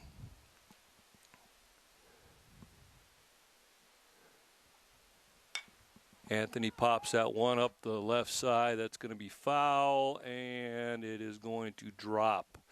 Nice effort that time by Blake Logan at third, Julian De Leon at short, and Jackson Van Roykel in left. All 3 of them were busting hard, and that ball was just a little bit too far. So we'll take a couple seconds here, let these guys get back to their starting blocks. And that evens the count now on Anthony, 1 ball, 1 strike. We've got 3 runs in, 2 runners in scoring position, 2 outs, a 1-1 count to Anthony Davis. And the pitch. That's fouled back and out of play. And R.J. Munoz gets ahead, 1 ball and 2 strikes. Now this is where R.J.'s got to just bear down. He's got 2 strikes. He can't let up and all and go, oh, I'll just nibble on the corner, because that's when you make that mistake and the ball gets just flattened. Here comes a 1-2 pitch. He bounces that, and that's going to be another wild pitch and another run scored. Number 8, wild pitch. And it's a 12-2 game. And there's nothing Christian Wilson behind the plate can do to that with that pitch. That thing hit about 4 or 5 feet in front of home plate and bounced about 4 or 5 feet over his head. So he's kind of helpless in that situation. 2-2 the count, and the pitch. Ball 3. And maybe they have a Friday, Saturday series, Taft, possibly, and they just maybe don't have a lot of folks that they can feel they can use tonight. The 3-2 pitch is fouled off by Anthony Davis, back out of play over the third base dugout. He stays alive, and I'm thinking Coach Vince Mayoko is probably just going to try to let R.J. Munoz tough this one out and at least get him through this inning. 3-2 pitch on the way. There's a ground ball to first, and that gets by Chris Ortega. Oh, boy. Davis is going to go to second, and he's in. I don't know, Tom, what do you think on that one? I think that's E3, without question. I mean, it was hit hard, but it was hit right at Ortega. You got to make that play. Yeah, I agree. He kind of waved at it and just missed. Okay, so Reyes scores to make it 13-2, and Davis will go to.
For the Coyotes, designated hitter number 33, Hunter Bagshaw. Yeah, and here we go. New pitcher, as Tom mentioned, Genta Yamazaki, left-hander, and he'll face Hunter Bagshaw, who comes in Right now, 1 for 3 tonight. Yamazaki's first pitch stays up for ball 1. Bagshaw, as I mentioned, 1 for 3. He's grounded out, he's singled, and then he struck out looking in his last plate appearance. Nice little two-seam fastball that time by Yamazaki, swinging strike. And that'll even the count at 1 ball, 1 strike. We're in the bottom of the 4th. 5 are in. Anthony Davis on second. Yamazaki's next pitch misses outside for a ball. And that runs the count to 2 balls and 2 strikes.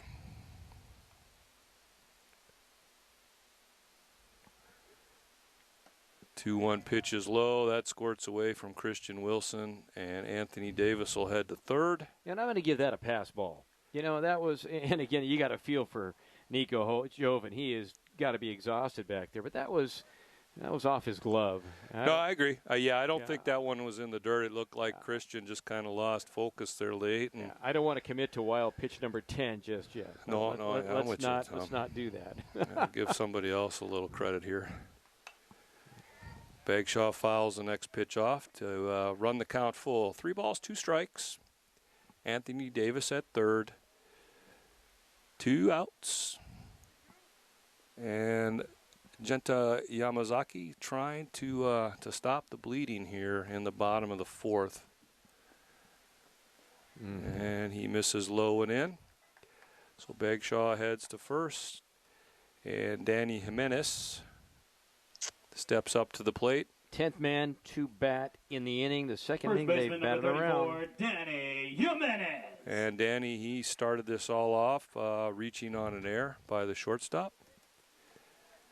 So we've had 3 errors this inning, I believe. Yes. And actually we had, that's off the, hopefully he's okay, off the face mask of Joven off that foul ball. But we actually had the first 2 guys, out of the first 3 in this inning, there was an error and 2 strikeouts. And you got a feel for Munoz. He, you know, it wasn't all his fault at all. No, that's no balls and a strike. Next pitch misses in. Jimenez lifts those arms and tries to get skinny. And he got skinny enough and avoided that one.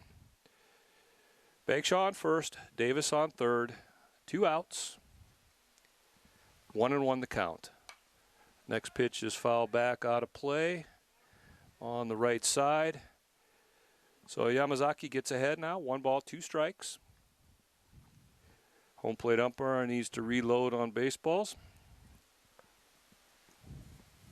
Light's starting to take nice effect here, and it's just an absolutely beautiful picture sitting out in front of us. Silhouette of all the mountains, a little bit of orange off a couple clouds. Man, it's better the beat's working, huh, Tom? 1-2 pitch is fouled off again. That one's back down the right field line and out of play. Count remains at 1 ball, 2 strikes. I'll forever remember the postcard picture we're now looking at. I've seen it many times over the years. Very beautiful. Yeah, I can't complain. There's a little snort into center field, and that's going to fall. Bagshaw trying to get to third. He's going to make it. Ball gets away from Logan, and Jimenez will go to third as the ball goes out of play. Well, if you're Taft, it's hopefully your bus will work going home. I mean, that was just a little flare. Nothing Holmes could do, and then again, their relay plays have not been real efficient, and this one ends up near the dugout and another error and another run. And my left fielder number 24, Bo Brooks. So Bo Brooks steps in, 0 for 1 tonight with 2 walks. First pitch misses just high. So Anthony Davis will score on the base hit. In Bagshaw, I have 15-2. That is what I have as well, Tom. Okay, that's give credit to the old paper and pen. Yeah, it's good stuff there.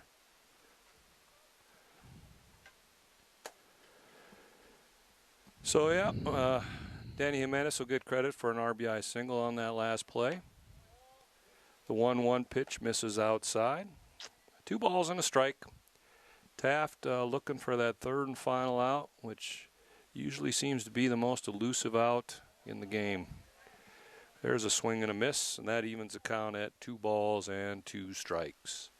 Boy, you can tell the fielders are just wore out there. They're kind of pacing around, kicking at the dirt. 2-2 pitch on the way. And there's a fly ball to left field. That's hit pretty well. And that thing is gone. Wow. Over the left field fence for a 2-run home run by Bo Brooks. Yeah, his second home run in as many games. He had one of those on Monday along with 4 other, and it's now 17-2 our score. And center fielder number 7, Jackson Holza. Well, maybe Coach Scott will be able to put in 8 new folks here. Yeah, you would think at this point. Jackson steps in 0 for 2 tonight. First pitch, check swing, and they say he held up.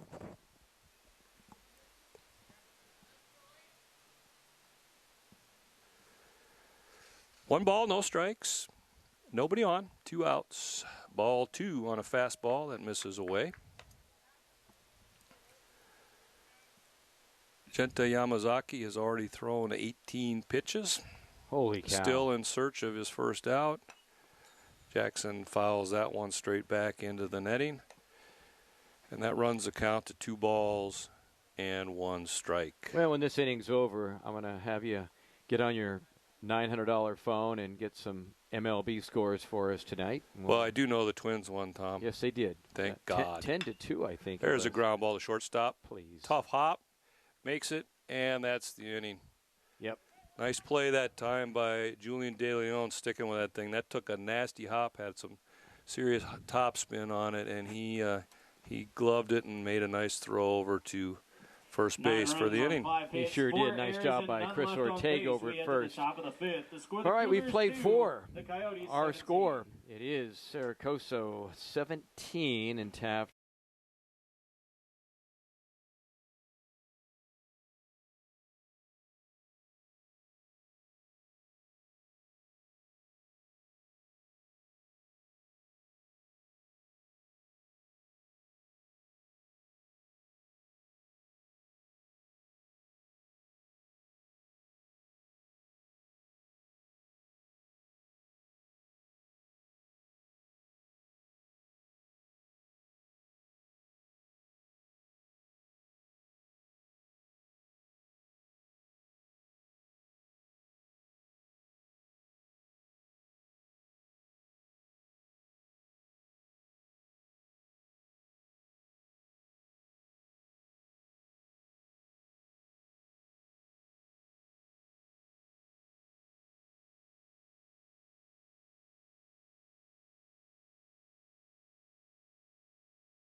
has this season.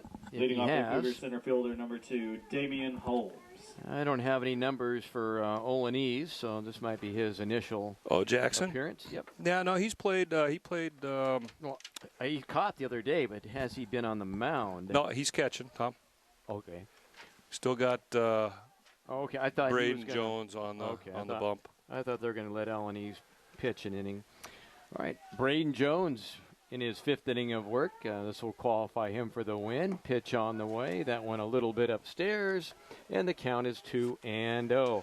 All right, MLB scoreboard coming up here. Oh, geez, yeah, I'm sorry about that, Tom. I'm slacking. Got to get that MLB board. Pitch coming up. That one hit him. Yeah, it's the last thing with a 15-run lead that Braden wanted to do. No intent there. He probably should have gone down in the bullpen there that last 45-minute half inning. Oh, yeah, sitting there. That's Second a long number time. 5, Andres Garza. Top of the order we go, and that'll be Andres Garza. Garza 1 for 1, a single, also walked, and he has scored both of the runs for Taft tonight. 17 runs on, I believe, 11 hits and 5 errors. This one is a nice strike right at the knees. Good fastball.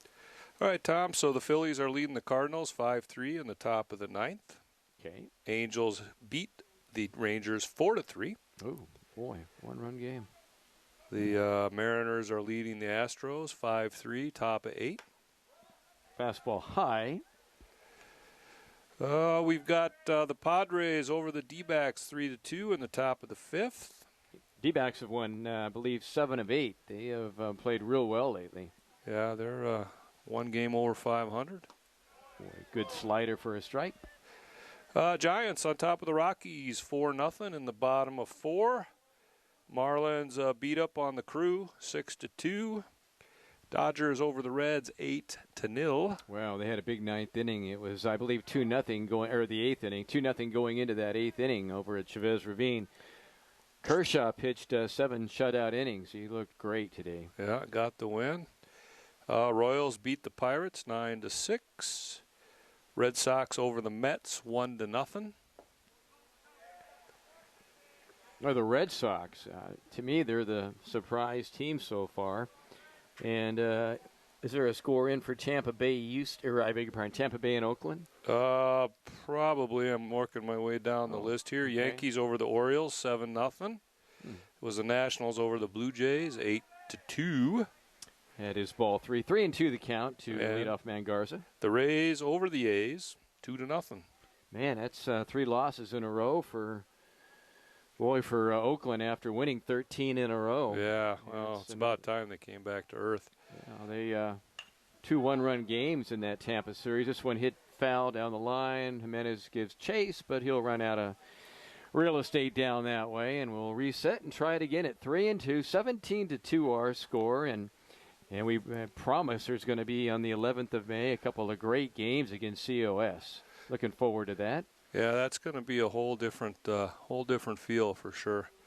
Just finishing up, Braves shut out the Cubs 10-0, and the Tigers and the White Sox were postponed. Probably was snowing. Well, the on-deck batter, boy, oh boy, barely. That's Jackson Von Rokel, and he nearly wore it. Nearly got hit with that quick foul ball. Those can be really dangerous. Those quick little line drives going, the opposite way when you're a right-handed batter and you hit it towards first base. Yeah, not a lot of reaction time either from the on-deck circle. This one a little flare behind first base, and that'll go into the bullpen. Yep, and we'll reset and try it again. Nice at bat here by Garza. He's got 8 pitches. This next pitch will be his 9th pitch that he's seen. So excellent job by that young man. Jones peers in now, goes over the signs, does Elanese. And the pitch. And a swing and a miss. And that is strike 3. And that will be strikeout number, let's see, I believe 2 now for Braden Jones. Left fielder number 34, Jackson Van Rokel. Yeah, and that was a nice job by both guys. Braden Jones ended up winning that battle, but 9 pitch at bat, and they were both scrapping. So good job on both sides of the baseball that time. Van Rokel 0 for 2 tonight. Popped out to third and then flew out to center field. Takes outside ball 1-0. We're in the 5th inning.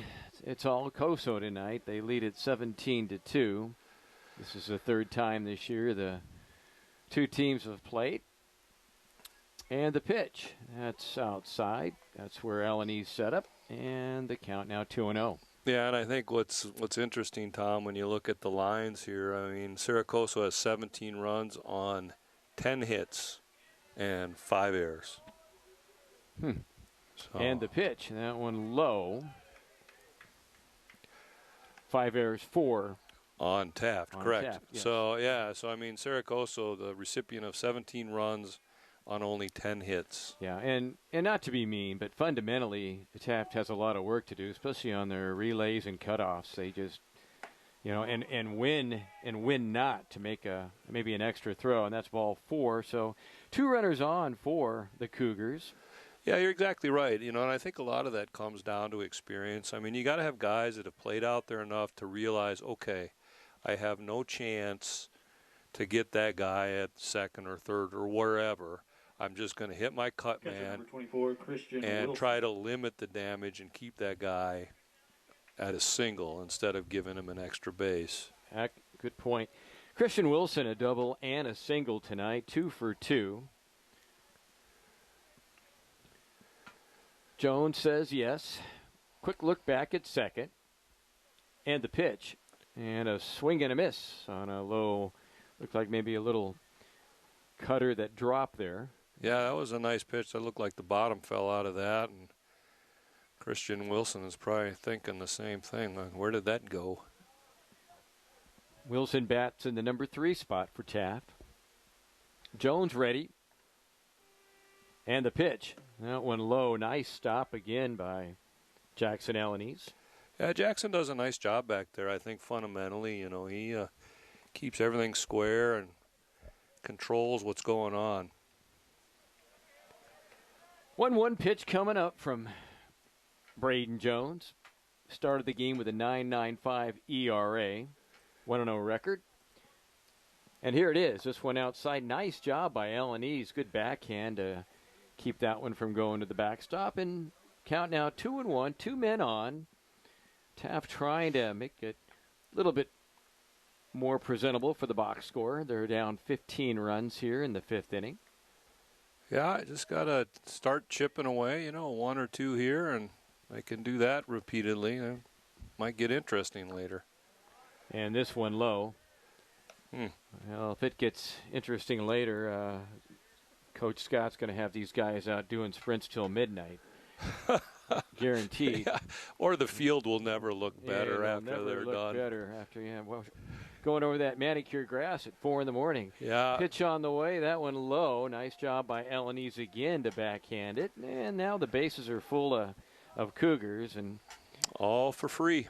Nobody's put the ball in play. Yeah, you want to see Jones get a pitch hitter here. Yep, get a complete 5 innings here. We do. Luis De Leon, the cleanup man, looks like he's been lifted for Gavin Seifert. Yep. Seifert out of Bakersfield High School, Ridgeview. For the Cougars, number 27, Gavin Seifert. So bases are loaded. Now, how does he know it's Seifert and we think it's Seifert? Tomato, Tom. You know how it is. Bases loaded. No one's getting held on. This one low. And, again, nice backhand by Alaniz. And right now, Braden Jones just has to say, hey, you know what? I don't even think they have to tell him. You're up 15. Just throw strikes right now. You're playing against a team that has a batting average of 203. Yeah, no reason to nibble, that's for sure. And, in Braden Jones' defense, so his pitch count's starting to get up there. He's got 85 pitches now. And he's been sitting an awful long time. That's a good point. He between sure has. innings. So he's probably, warms up and then goes and cools down and then has to warm up. So tough. Good thing he can do it at his age because 3-0 now. That one high. My arm would be laying on the floor of the dugout right now, Tom. Well, let's see if we get another double play. We've already have a couple today. Yeah, double play ball would get him off the diamond. That's for sure. He's 2 outs away from qualifying for the win here if the Coyotes can hang on. Pitch coming up. That one right down the pipe. And now the count goes to 3-1. 3 balls, 1 strike, bases loaded, 5th inning. 15-run lead for Cerro. So they lead at 17-2. A lot of walks, wild pitches and errors, and some good hitting also by Coso. And this one swung on and missed. Count now full. Boy, that's an off-speed, nice breaking ball for a strike. Yeah, that was a real nice pitch there by Braden Jones, and he's got again, 3-2, put it in there. Make this guy hit it. Long look in now. Quick look back at second. And that is outside ball 4, and that'll bring home a run as Holmes will score. Everybody moves up 90 feet. And Von Roekel over to third. And Wilson to second. And Seifert draws a walk. And now with the bases loaded, here is Chris Ortega or his spot. We'll see. No, yeah, he is. Pitching coach Ryan Cantrell's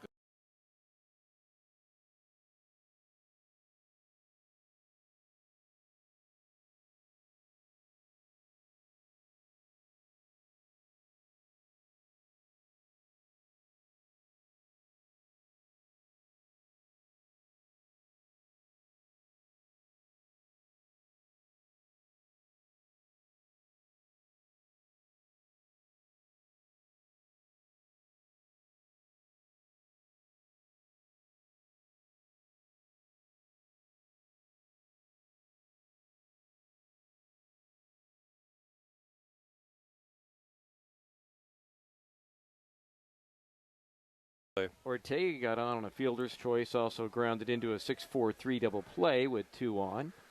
Back in the third inning. Right-handed batter out of Bakersfield. Pitch on the way. That one high, ball 1-1-0. Looks like right now is, again, his release point maybe just a little bit too early. He's coming up over, and he's just a little bit of loss of control, a little off balance compared to what he was doing earlier. This one outside 2-0 now. Yeah, and I think, Tom, that's to me kind of a sign of fatigue. He's just tired, and his arm's starting to drag, and that front shoulder's starting to fly open, and things just start to go high. Yeah, there's one right down the pipe at the knees, and the count now is 2-1. With the bases loaded in a 17-4 game here in inning number 5. And the pitch, that one low and outside, and well, that's ball 3 now, 3-1.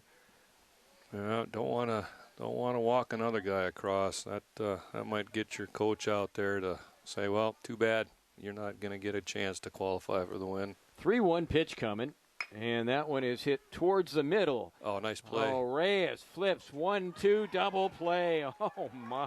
Wow. Boy, you got to put a gold star by that one, Tom. Reyes, another great play. Now, in all honesty, is Ortega a wee bit on the slow side? Yeah, he is. But that would have got the lead runner, and it would have probably been most runners would have probably beat out the double play type. But what a play by Reyes. Yeah, I mean, kind of took a nasty hop and a nice backhand flip to McHenry at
after 4 hours and 15 minutes. That'd be a little tiring. That'd be like the doubleheader on Saturday. And yes, we also, if you're listening, we also want good baseball and good competitive games, and of course a home team to win. But it can be tough to hit both teams sometimes. Oh, absolutely, yeah. First pitch is fouled away. Jackson Olney steps in with about a 111 average. And let me think here. I'm trying to think back of what he did last Thursday when the last time I saw him bat. But Olney's bats from the right side and hits this one high into the air in the darkness, moving over and not able to make a play. Good try by Nico Joven. That's Christian Wilson, yeah. The catcher. Yep. And they got a new first baseman there, Tom. Well, they do. Okay, we'll get some. We'll get to figure out who that's. Bill Bonner.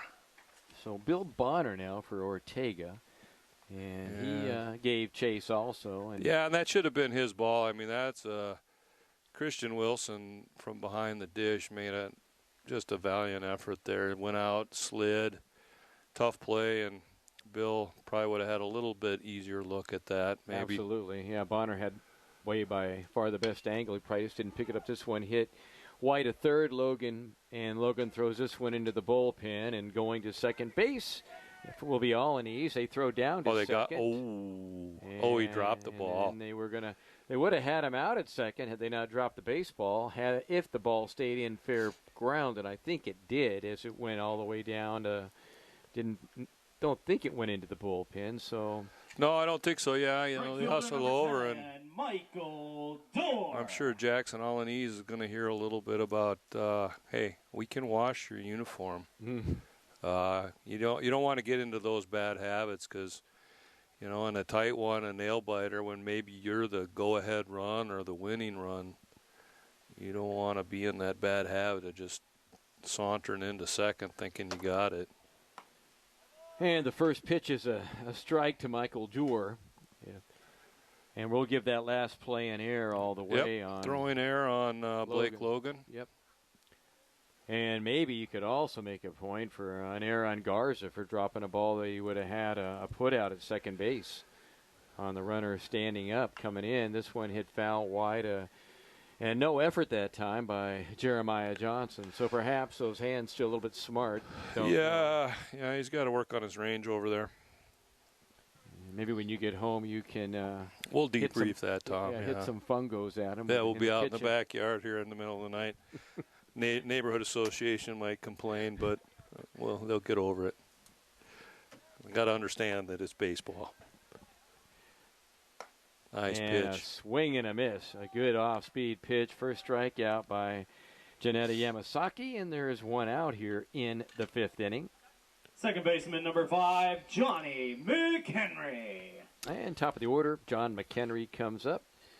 McHenry, an active night, has scored a couple of runs. He has a couple of singles, struck out, and walked. He's batting from the right side. Reyes would follow.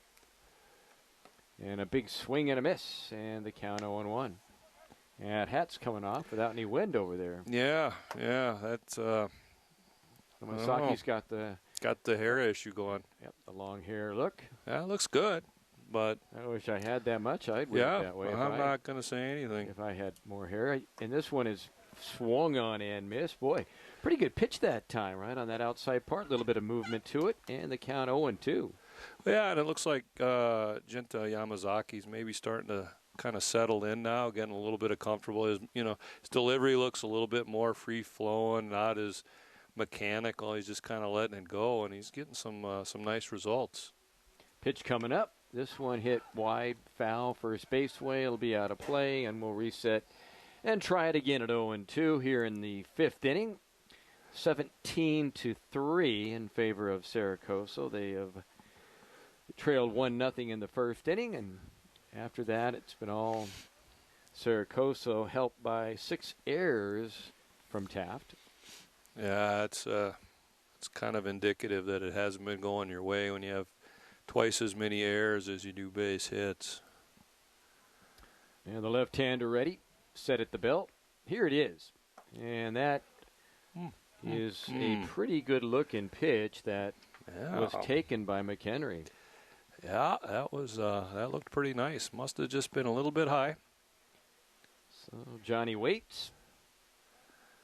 Yamazaki ready.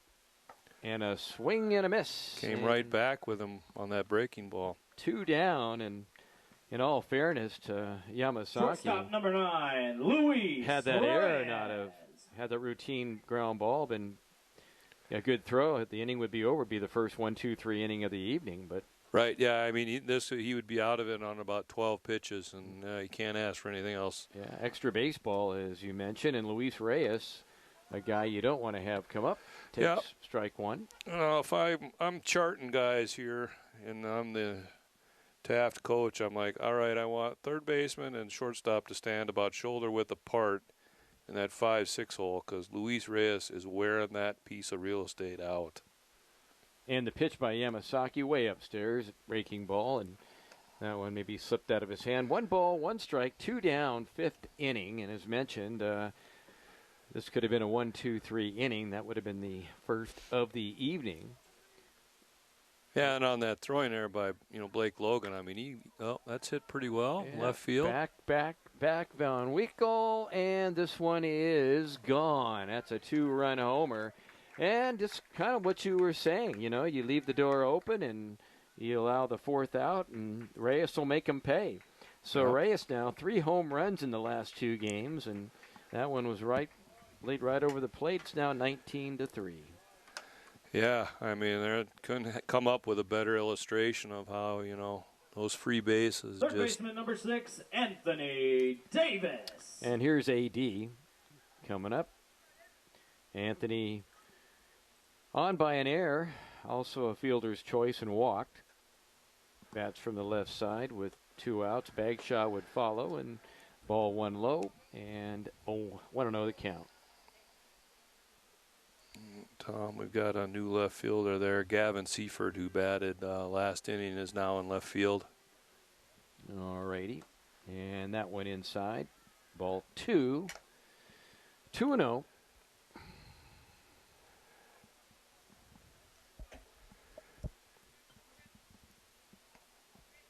And the pitch, way inside all the way to the backstop. 3-0 now. Christian Wilson's like, all right, I'm not chasing that one. Nobody's on base.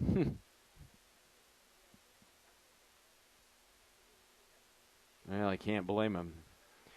All right, 3-0 pitch coming up by Yamazaki. And that's right down, I guess not down the pipe. Ball 4. Well, at 19-3, and I guess a ball's a ball, but at 19-3, anything close is going to, that strike zone's going to get a little bit wider. And I believe that's the 12th walk issued by Taft pitching. I'm going to have to redo it. Pinch hitting for the Coyotes, number 17, Gabe Hess. And here comes Gabe Hess. He'll get to swing the bat tonight. Right-handed hitter. And the fastball outside, ball 1. 1-0 the count. Any numbers for Gabe Hess? Don't believe so, Tom. I think this might be his first. No, he's out of Burroughs. Yeah, local kid. Takes a strike, and the count 1 ball and 1 strike. Yeah, I think this must be Gabe's first look here of the season. Danny Jimenez would follow or his spot. Hess will probably, well, now you've taken the DH spot out, so that's, I believe Hunter Bagshaw would have been the hitter, and this one swung on and missed, and not easy to just come up here after been sitting a while to swing a bat. 1-2 the count. Not holding Davis on, which is a good idea with a 17 down 19-3. I don't think they're going to be. Not sure Coso's going to be doing any more running right now. I don't think Coach Scott's going to maybe let things slow down a little bit. This one hit the third and under the glove of Blake Logan, and that'll be an air charge to Logan. Blake's having a kind of a challenging night tonight. He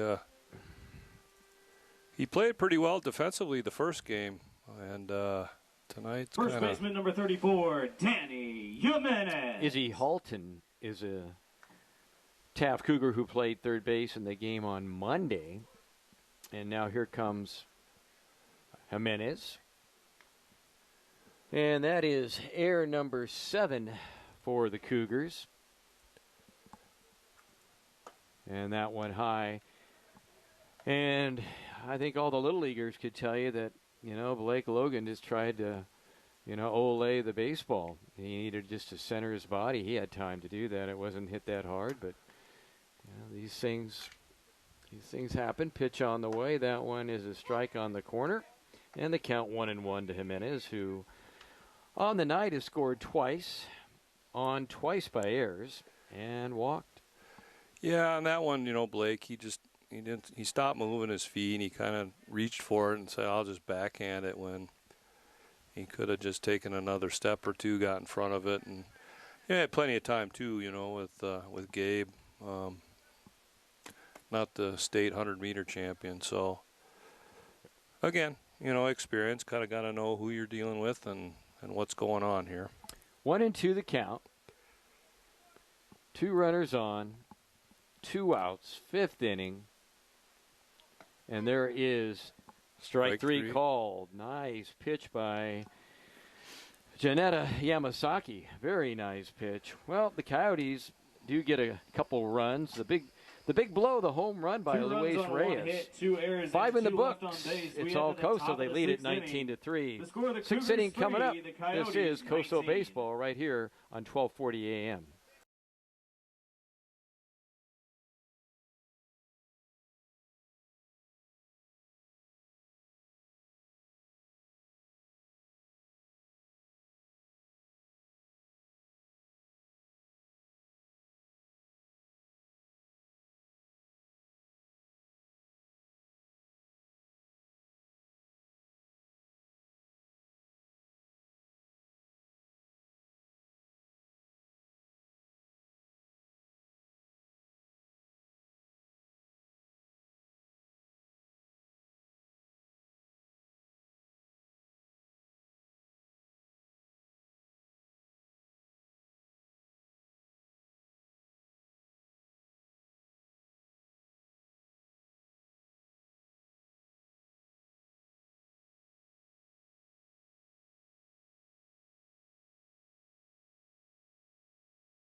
All right, Justin Francis will step in. Number 28, Justin Francis. 0 for 2, struck out, grounded to third. 6th inning, 19-3, 19 runs for the Coyotes, 11 hits, 1 error, 7 left on base. 3, 3, 7, and 5. 5 left on base, 7 errors for Taft. And this pitch high. Unofficially 9, make it 10 wild pitches for Taft. And Connor Christian's first pitch is ball one. He pitched in that first game of the ABC series a few weeks, or last weekend. Next pitch is low, 2-0. Yeah, Connor 2 innings under his belt. Tom, did you go over that stuff? Nope, we were going to leave that to you, the czar of the statisticians. Right, yeah. Pitch coming up. This one fell back at us in the screen. And the count 2-1 to Francis. So Connor Christian's worked 2 innings coming in tonight. He's given up 5 hits, 6 runs. 4 of them have been earned. He's walked 3, struck out 2, and opponents are hitting .417 against him. And this one low and inside, 3-1 now. And I'm sure that Connor Christian has been briefed in the dugout that just throw strikes. Don't try to overdo it. We have a big lead. We got a very good defensive team and a swing and a miss on a breaking ball. Good pitch.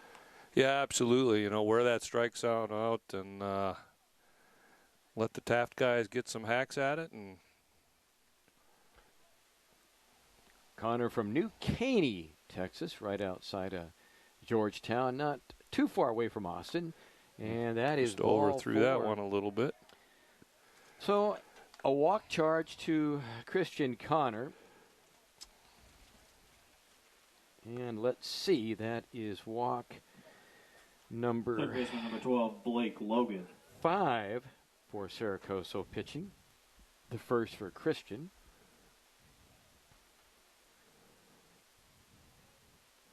I got 6 walks, Tom. Okay. And 3 strikeouts for the Coyote pitchers tonight. And this one goes off the glove of Alanis, and that'll be a wild pitch charge to Connor Christian. Going to second easily is Francis. And yeah, a little difference there off the glove. That one, I don't think Jackson could have got that if he had about a 10-foot glove extension. That thing was way out there. Are we sure we don't? Is Luis Reyes still at short? Doesn't from here it doesn't look like it. I believe so. I'll get out the glasses here. And my eyes aren't that good from here. It's dark. Pitch on the way.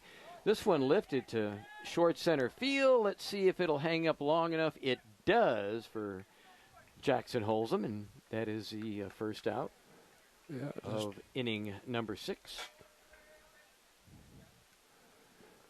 1 down. I didn't hear any other subs, but from here it. Yeah, that is Luis Reyes at short. Okay.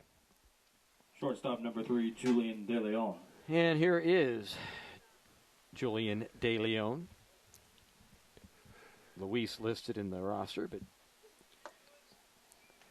0 for 2 for De Leon tonight. Flew out to right and also flew out to center field. That's ball 1 inside. 1-0 the count.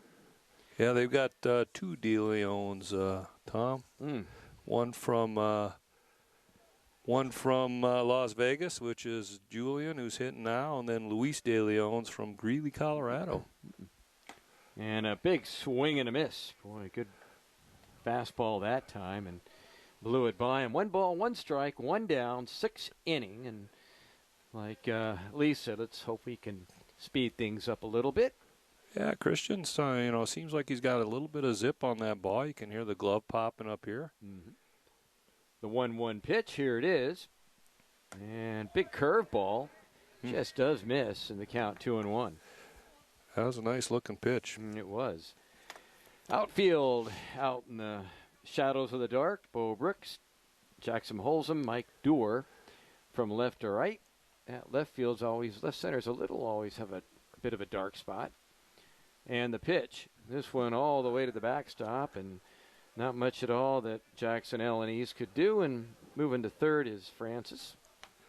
Yeah, I'm pretty sure we're going to have a world record on wild pitches, Tom. I don't know if they keep that stat, but we can start right now. This will be our own personal world record. I'm going to circle that number on my score sheet. Oh, that's funny. Julian De Leon, here it is. And this one is hit well to left field, and it's going to be played, though, by Bo Brooks. He'll make the catch, but it'll be a sacrifice fly for De Leon, RBI. And it's now a 19-4 game. Yeah, that was a productive at-bat that time. Nice job. And here is Damian Holmes. And it helps to have been out here at Center night. fielder number 2, Damian Holmes. Damian Holmes was hit by a pitch, scored a run tonight, also struck out, hitting .217. Christian Reddy deals, and this one low, ball 1-0.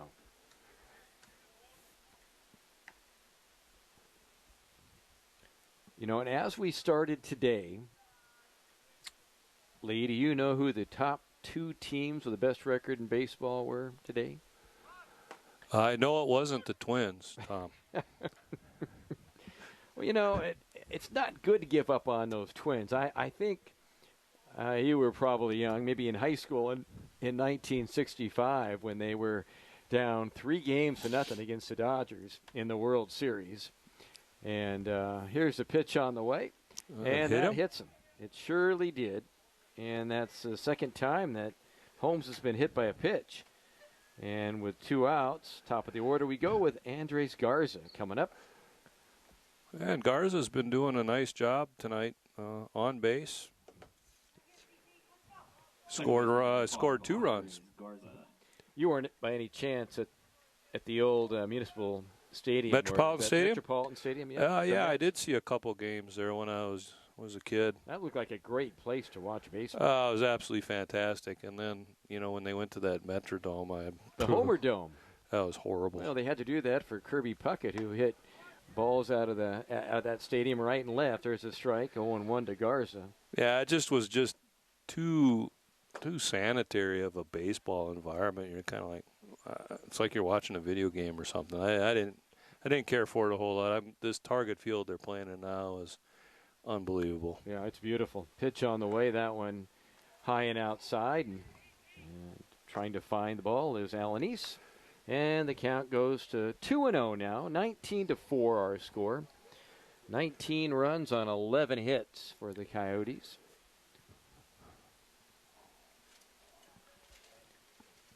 Garza bats from the right side. And the pitch on the way. That one, strike at the knees. Nice pitch.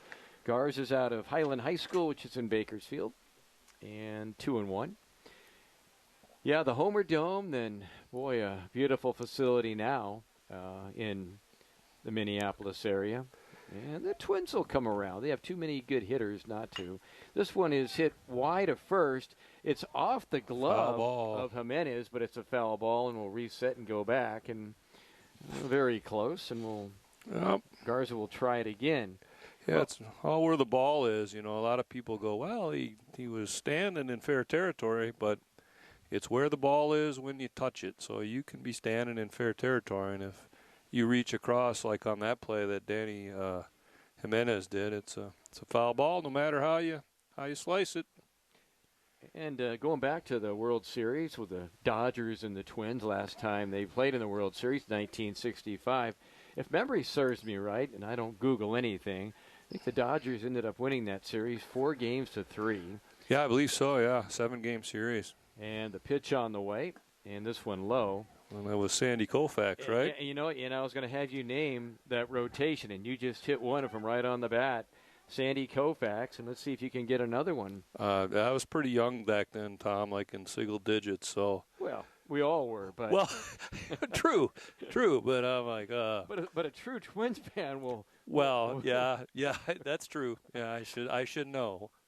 And the pitch on the way. This one, did it hit him or it's just in the dirt? No, in the dirt. It's ball 4. Okay, ball 4, and that'll be a walk to Garza. And right now, Connor Christian is.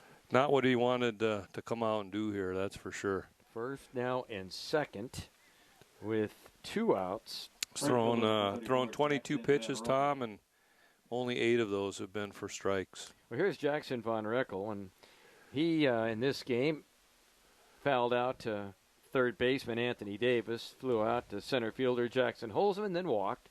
Left-handed batter. Connor Reddy deals. This one swung on and missed. Well, the big right-hander, Don Drysdale, was another guy in that lineup. And then the left-hander, Claude Ostain, who actually grew up right down the 2 blocks from where I grew up in North Orange County. No, okay. And did you know? I went up to his house a couple of times, got autograph. I got to know his one son, David. And 2 runners on. I actually got his old pitch on the way, swung on and missed. That's strike two. I was able at one time to get his old Washington Senators hat. One of Really? them. He had a bunch of them probably, and because he pitched for the Senators before he went to the Dodgers. But he was the third guy, and their fourth guy was Johnny Podres. And I believe that was his last year that Podres pitched, I believe. And then in 1966, the Dodgers repeated. They won the National League again. And who did they play in the World Series there? In 66? Yep. Oh, Tom. Well, you had your first Plymouth. You don't remember? No. Okay. Well, I didn't expect you to. I just thought with a 19-4 lead, it would. You ask these impossible trivia questions, Tom. It would jar your memory. I need like the baseball almanac. This one fell back, and we'll reset and do it again. 2 strikes on Jackson Von Rokel. 19-4 the score. Well, it was a 4-game sweep. It wasn't that exciting. I remember 2 games were 1-0, and I was just a little lad. But I remember I was smart enough to know enough baseball where I faked like I was sick. No, good, yeah, good call there. I got to stay at home. I Listen to it on the radio, or was it? It was on TV? Oh yeah. Oh yeah. Yes. So yeah, 66. I don't know who. And the pitch on the way. That one swung on and missed, and that'll do it. And the inning is over. In the inning, though, they do pick up 1 run on the walk that came around to hit batsman. 2 walks in the inning. We go to the bottom of the 6th. It's all Cerro Coso, 19-4. No hits, no errors, and 2 left on base. So we head to the bottom of the 6th inning. The score: the Cougars 4, the Coyotes 19. We'll find out if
All right, Bo Brooks comes up, and as I just mentioned, home run his last time at bat, right-handed hitter. The Cougars with a 1-9 record coming into play, and this one is a little bit low. And the count 1-0. With Holzum to follow or his spot, and that's ball 2-0 now.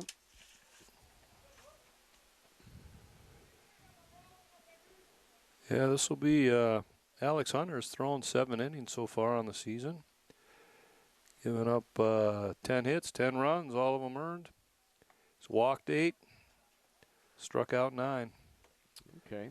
And opponent's hitting .323 against him. Well, those numbers are improved over several other a few more innings. stats we've looked at. All right, the right-hander ready, deals, and that one 4-pitch walk. Low. It's not what you're looking staff, to do. Yeah, right out of the chute. All right, what do we? Looks like Tito Hernandez is going to pinch hit for Jackson Holsom. And he'll stay and play. Yeah, he should go into center field. Tito Hernandez. What a great, Your attention, nice please. young man Pitch hitting for the Coyotes, number 21, Tito Hernandez. Hernandez with lightning speed. He is out of Las Vegas High School in Las Vegas. Was here last year and I believe was a pretty regular starter through the very short season before the COVID stoppage. And this is a strike, and it's 0-1. Yeah, Tito comes in tonight hitting .227. He's got an on-base percentage of .346. He's got 5 hits and 22 at-bats. And that one misses outside in the count. 1 ball, 1 strike. Well, Tom Heck with you along with our Lee Johnson, Twins fan. We got to get some history of the Twins, though, for him. Yeah. And Omar Artek and Vinny Hernandez, who's been kind of quiet back at the studio tonight. And our next broadcast, the 11th of May. That'll be a doubleheader against COS. Looking forward to that. I think that'll be That's going to be fun. 2 real competitive games. Yeah, COS usually has a very solid program. And this one fouled away, and Tito at 2-2 on the count with Alanis, who came in to play back in the my scorecard, 3rd or 4th inning. Because they've overlapped now each other. Yeah. And the pitch. Oh, nice curveball. Boy, good hook on that one, and that is strike 3. Yeah, don't blame Tito on that one. That was a pretty nasty pitch. And here is Jackson Alanis. Catcher number 11, Jackson Alanis. Then we'll see Mike Dorr for his spot. I think Jackson came in the 3rd inning, Tom. Or 4th inning, excuse me. Somewhere I lost track amongst the wild pitches and walks. This one's a nice pitch on the corner. Boy, beautiful. Yeah, you'd probably have a pretty complicated diagram there trying to figure out who went where and when. I need one of the boards you have, although I'm not surprised it doesn't blow up or talk back to you. After you input 8 wild pitches, it says that you're making a mistake. You've reached your limit. Yeah, no, these algorithms, they're pretty powerful. Thank goodness, because I couldn't figure all this out on my own. All right, the right-hander peers in. Gets his sign from Christian Wilson. And the pitch. This one outside. Nice job. Good backhand by Wilson. Yeah, he's still working hard. Great job for that young man. He's been a long night back there behind the plate, and he hasn't stopped working. Peers in now, gets his sign. And the pitch. Another breaking ball. Yeah, way high. 2-2 the count. See if Alex Hunter goes back-to-back with that breaking ball. I think I would. That thing looks pretty nice. Kind of loosened Jackson's feet there. That's way outside, backhanded again by Christian Wilson. And the count full at 3-2 with 1 out.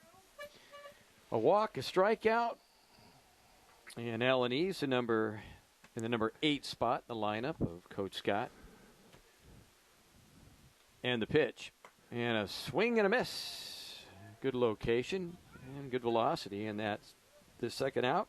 Yep, going to have another pitch hitter, Tom. And that's going to be John Cabrera. All right, John Cabrera coming up. He got that bat or two, Your I believe. Please, pinch hitting for the in that Coyotes, San number Jacinto 27, game. John Cabrera. Yeah, he's hitting .455, coming in 5 hits and 11 at bats. So limited numbers, but putting it in play. Cabrera out of San Juan, Puerto Rico, and takes high ball 1 and inside. 1-0 the count. Let's see where Cabrera would end up. Probably in right field, I would gather. Yeah, I would suspect that. Try to prepare for the, and this one backhanded outside. You know, unless I guess it depends on arm strength. You know, typically you put your stronger arms in right field. So maybe he moves Bo Brooks over to right and John Cabrera to left. I don't know. We'll see. And that one he throws over the head of Cabrera all the way to the backstop, and going down to second will be Bo Brooks. Kind of buzz the tower on that one. It's 8:45. Okay. 20:46. I love it. Yeah, that's showing Tom military time here. Sorry, everything I got's in that. So yeah, 8:45 p.m. That's our local time. Pacific Standard Time. And with that one's high. Ball 4. Another walk. Wanted to say this is Cerro Coso baseball on KLOA 1240 in Ridgecrest at 8:45, and gonna have another pinch hitter here, Tom. Please, pinch hitting for the Coyotes, number 23, Ezra Ponce. Ezra Ponce. Batting for McHenry. We'll see here. Ezra's hitting 200 coming in. He's got 1 hit and 5 at bats. And he's from Needles, California. Needles High School. Wow. Takes the first pitch there for a called strike. Reyes' spot would be next. And check swing and did not go. 1 ball, 1 strike, 2 men on. 6th inning, believe it or not. And it is 19-4. Yeah. And a nice breaking pitch. Froze him that time. Boy, nice job. Well, I like Hunter. I mean, yeah, he's got some nice movement for sure on that breaking ball, and he's trying to throw a 0 up on the board here for the Coyotes. It'd be the second time this game since the first innings. The last time they didn't score a run. 2 balls and 2 strikes. 2 on, 2 out. Deuce is wild. And the pitch. That one called is strike 3. Yeah, that was nice. a super pitch. Yeah, nice pitch by Alex Hunter. Well done, Alex Hunter. 6 in the books. It's all Cerro Coso, though. They lead the Cougars 19-4. Back after this, 1-minute timeout right here at 1240 a.m. All right, so Hernandez is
and then Tito Hernandez, as you mentioned, center field for Jackson Holzum. All right, so we still have Davis and Reyes on the left side. Correct, and Jimenez still at first. Alanese behind the plate. And the first pitch is to the backstop, ball 1. And for the Taft Cougars here in the 7th inning, Christian Wilson, Luis De Leon, and Chris Ortega, scheduled hitters. And this one fisted to the screen, and the count 1-1 as we approach or get near the 9 o'clock hour. Near the 9 o'clock hour, and 10-9. Been at this for 2 hours and 47 minutes. Well, I know what I wanted to. What rule I wanted to change in the MLB. Oh, okay, yeah. Okay, and we got to talk about this one. The other day, boy, nice breaking pitch.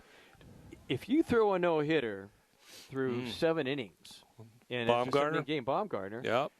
and you don't get credit for it, is that fair or not? Do they need to change that if they're going to do 7-inning, games? I mean, the way I look at it, Tom, a no-hitter is a no-hitter, and if I mean, don't they give guys credit if they have a couple guys throw a no-hitter, right? They give them like, okay, you and you are all part of a no-hitter. Mm-hmm. Well, I don't know. There's no really record book for that, but yeah. And this one's inside on Christian Wilson. Well, Mark Guzza, the Angels color person and guy that breaks things down really, really well, he said that, hey, you know what? No doubt. If they're going to go 7 innings, he's not for a 7 inning, but he said if they are, then that needs to be in the record book. And right now it's not. Same thing with a rainout. If you go 6 innings and there's a rainout, it's not in the record book either. Right. They need. I think it's Major League Baseball. You need to have 2 9-inning if you're going to do a doubleheader instead of these 7-inning things. That one's way outside. I mean, that would eliminate that controversy. But I think you're right, Tom. I mean, if they're going to call 7 innings a complete game, then you better give the pitcher credit for a no-hitter if he throws all 7 of them. Oh, absolutely. And anyway, let's see if we have a. No, looks like Gavin Seifert. Okay. Came in.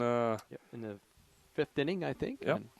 And the pitch on the way, that one right down the pipe, and the count 0-1. Yeah, Cerro Coso not electing to hold Christian Wilson on at first. Pretty big lead, and we'll just play defense and get an out here. Seifert walked his last time up, his first time up, I should say, as he came in for De Leon. Right-handed batter. Connor ready to go. A look over at first, and here's the pitch. And this one hit wide of first, and it's foul down the line, out of play. And we'll reset and try it again. And the rule I'd like to, I know you won't agree with this, but I'd like to see the shift at least limited. In other words, you can't move past certain positions. 3 guys on one side. I mean, you're taking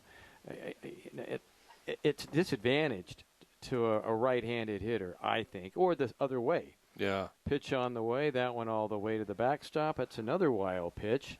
Unofficially, that's about 7 wild pitches for the Coyotes and about 12 or 13 for the Cougars. And I'm going to have to look this up, Tom. We got to be like at a world record, nothing close. I think you missed some, though. But No, are you sure? My algorithms don't miss. This is going to be the last chance to break a record for wild pitches because COS Okay, so Coso's got 4. Yeah, I've got them for more than that, but okay.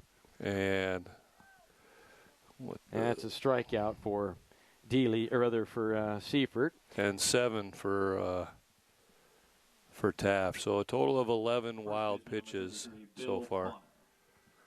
And coming up for the Cougars is Bill Bonner.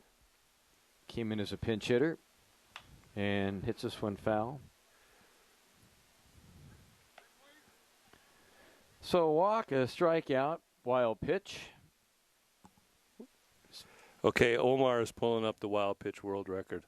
Okay, pulling up the wild pitch world record. Well, I can tell you this, we've got a few more than 11, but I don't want to argue with the official metal board, the electronic board, versus my handwriting. And this one is a little flare down to second base, and that one is caught by the second baseman, Michael Payne, and we have 2 down now here in the 7th inning. 7th inning stretch coming up, or Exodus, whichever. Designated hitter number 28, Justin Francis. Right. So, okay, Tom, yeah, so 2 outs in the 7th. Tell you, the weather's great tonight, isn't it? Otherwise, oh yeah, our if the wind was blowing and it was cold, this would be unbearable. And this There's one a is double, maybe. It's fair ball down the line. That'll score a run, and that'll be a long single for Justin Francis. Yeah, first pitch swing, a nice job that time. Drives in a run. Make it a 19-5 game. So, Tom, here you go. So we can debate this one. So Jeremiah's a catching buddy from Orange County, and he's now over at Georgetown College still. Played baseball. Says, okay, what about the rule to move the rubber back to 61.5 feet? What do you think about that? I think that, you know what, if guys keep getting bigger, stronger, and more physical, and we see near 100 mile an hour, we need to do one or two things. Take that suggestion, or we need just to deaden baseballs, which I think maybe they did this year because we're seeing less home runs. I don't think that's probably going to happen. But, it's, that's something that all the managers would have to agree with, along with all the GMs, the owners.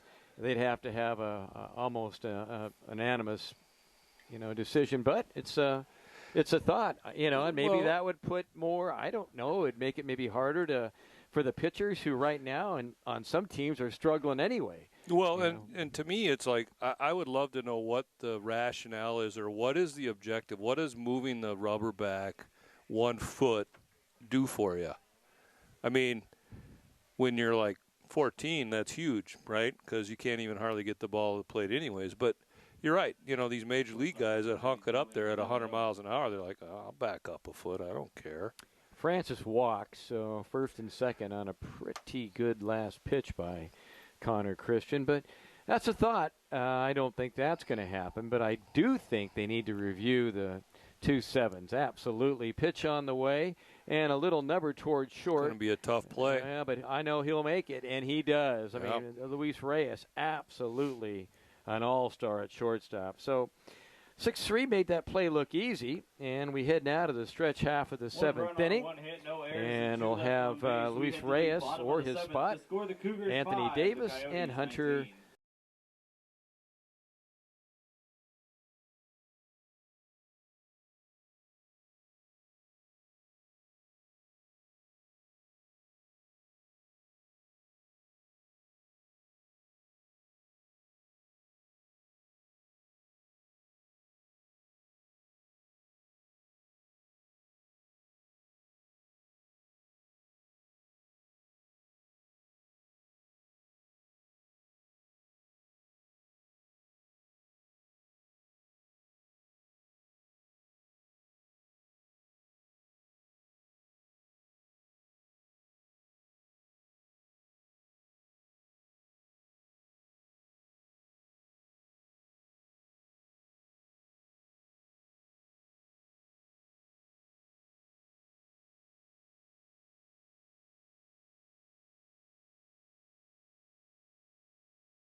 What hope it will give hitters a fraction of a second longer to react and put more balls in play. Now, my question is, what position does he play? Ben was a catcher. Well, okay. Well, he knows all about pitching then. Well, oh, absolutely. Very knowledgeable. Fun guy to listen to. He does the broadcasts for Georgetown College, as a matter of fact.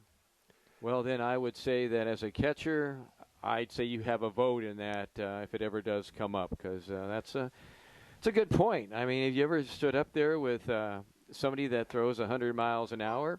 I will share this in this 19-5 battle, and it is I believe Luis Reyes. Yeah, Luis batting. up. Yeah, still batting. 4 for 5 tonight. Yeah, He's got a double, a couple singles, and a home run. He had 2 home runs on Monday, and he takes a strike on the corner. Nice pitch again by Alex Hunter. He's coming done a nice job. If you were to Google Susie Parra was one of the greatest NCAA softball pitchers. She pitched for the University of Arizona when they won a couple national championships.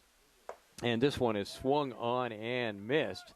And believe it or not, Reyes is retired tonight. First time that he has not been on base. And here's Anthony Davis with one out. I went to a clinic years ago. I went with a friend of mine who was a JV softball coach, and he had an extra ticket. So we went. I said, sure. And Mike Candelaria, who, if you Google, is one of the top softball coaches in America. He's been there for 30 years at U of A. He's very famous, and his teams have been on national TV numerous times. But at the clinic, they brought Susie Parra in, and right out at Arizona Stadium, not on the field, but at Arizona Stadium, before we went for lunch at the stadium in their nice clubhouse and their nice, stadium lodge club area. Right. And this one hit foul left side.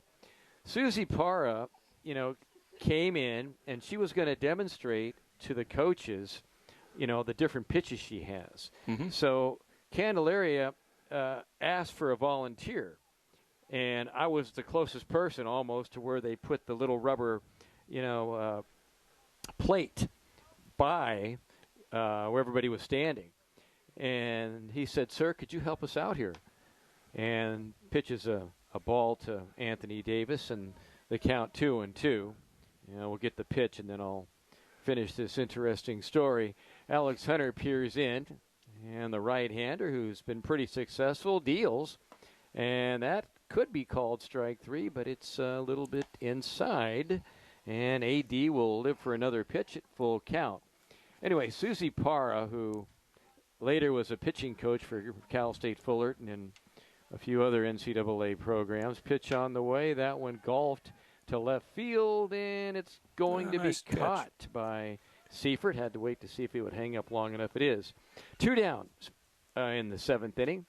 Well, anyway, back to my quick story. So I got up there thinking, no big deal, softball. I got the bat right in there, and I stood up, and I swear that softball looked like a watermelon coming at me. I mean, that thing was coming right to my face, going what I thought was 90 miles an hour, and then all of a sudden just dipped like a slider into the strike zone. Yeah. And I bailed out of there as fast as I could. Pitches on the way outside Gabe Hess. And I bailed out of there as fast, and everybody was laughing. Had a little smirk on their face? I mean, not a smirk. Full out laughing? Just full out laughing. Because it wasn't them. Yeah, it wasn't them. It's right. They're like, whoa, glad it wasn't me. And a pretty good pitch again. But I like Alex Hunter, man. I wish they might have considered starting him here in the future. He's attacking the zone. He's keeping the ball down, and he's making us happy. Doing a good job. This one making you especially, because I know that besides taxes, you hate wild pitches and balls at the backstop. Sloppy baseball is not one of my favorite things. Yep. I've heard you mumble that for years out here, and now now that we've mic'd you up. Yeah, I know this could be dangerous. All right, Hess waits, and that is a little bit outside. 3-1 the count. 2 outs in the 7th inning. This game is going to go 9. So another inning and a half. And here comes Hunter. And that is ball 4. Yep. And another walk issued. Good discipline that time. Gabe Hess is probably his second plate appearance all season. And you want to swing the bat, but good discipline on his part. Not swing at stuff that's not hittable. Here's Jimenez. Got on twice by errors and walked and struck out. Right-handed hitter. Hunter ready. And this one outside. Nice backhand there by Wilson. And And now what? Oh, Ben is sending us tons of rule change proposals. Oh, okay. Well, I think that's a great idea here at 9 o'clock in the 7th inning. Well, I think we should save some of these, though, Tom. Well, this is when our next opponent comes in, we promise that the game will be within 10. It'll be exciting. But go ahead. What's the next one? Well, I gotta read it here. Let me tell you, he wants to. He wants to dome every stadium, funding by the government. Maybe, no. In the minors are gonna experiment with rules to limit pickoff attempts. Oh, the home run derby too, I think, in like the Frontier League and a few other places, where they instead of extra innings, they'll take their best hitter, bring him up, and let him swing. They're also going to test an automated ball strike system in low A. And a nice pitch. Boy, another beautiful pitch by Alex Hunter. He's got some good stuff. Well, you know what? That's not a bad idea, I guess, but I'm not for an automated umpire. I mean, we need. Yeah, I mean, you got humans playing the game. You better have humans officiating the game. Absolutely. And that one all the way to the backstop, and he thinks twice about going, but, Gabe Hess says, okay, I'm going to run down. That's another wild pitch. Oh, yep. And I know. Rack it up. I know we've missed a few, so it's okay. I know we have, but okay. Jimenez ready to go. We'll have to ask that first base coach if he told him to run. Oh, Jeremiah saying, no, go. No, stay. I don't know what to do here. And that's high, another walk. Just made room for him there for Danny Jimenez to walk down. Well, we're going to get another pinch hitter here. Looks like a pinch hitter for Bo Brooks. Could be Jordan Chapman, maybe. We haven't seen him yet, but maybe it is. You are right. All right, I've been waiting for Jordan. Please, pinch hitting for the Coyotes, number 29, Jordan Chapman. Okay, come on, Jordan. Great kid, absolutely. I know the family and just great people. Yeah, this should be Jordan's first plate appearance of the season. Yep. I don't believe he got in against AVC and takes a strike in the count 0-1. I think I saw his mom here earlier, Sandra. So hopefully she has her camera out. Oh, I'm sure they do. Nobody goes anywhere without a video camera these days. She's still here. I know it's. And the next pitch is another nice play by Christian Wilson. Great backhand. Yeah, and that saved another wild pitch. And I don't know if that's Christian Wilson anymore. Well, I thought it was Akko Jovan, but I went with what you said, Christian Wilson, anyway, somebody's doing a great job back there. Yeah, hard and to tell. Pitch. This one is a strike, and the count 1-2 to Jordan. Jordan starred at Burroughs High School in Ridgecrest, oldest of two brothers. Yeah, opportunity here to drive in a run with a 2-out knock. Absolutely. Yeah. Long look in. Here's a pitch by Alex Hunter, and that one high in the count 2-2. Yeah, it tries to go back to that breaking ball, which has been pretty effective. That one just stayed up a little bit. Tito Hernandez would follow. 7th inning. And looking in, here it is. This one is strike 3 called, and good pitch by the right-hander, Alex Hunter. So, side out in the 7th inning. A couple walks, but no runs. After 7. We head to the 8th. It's all Cerro Coso. They lead it 19-5. Back after this. 1 minute timeout. This is Coso Baseball on 1240 AM.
in the lineup.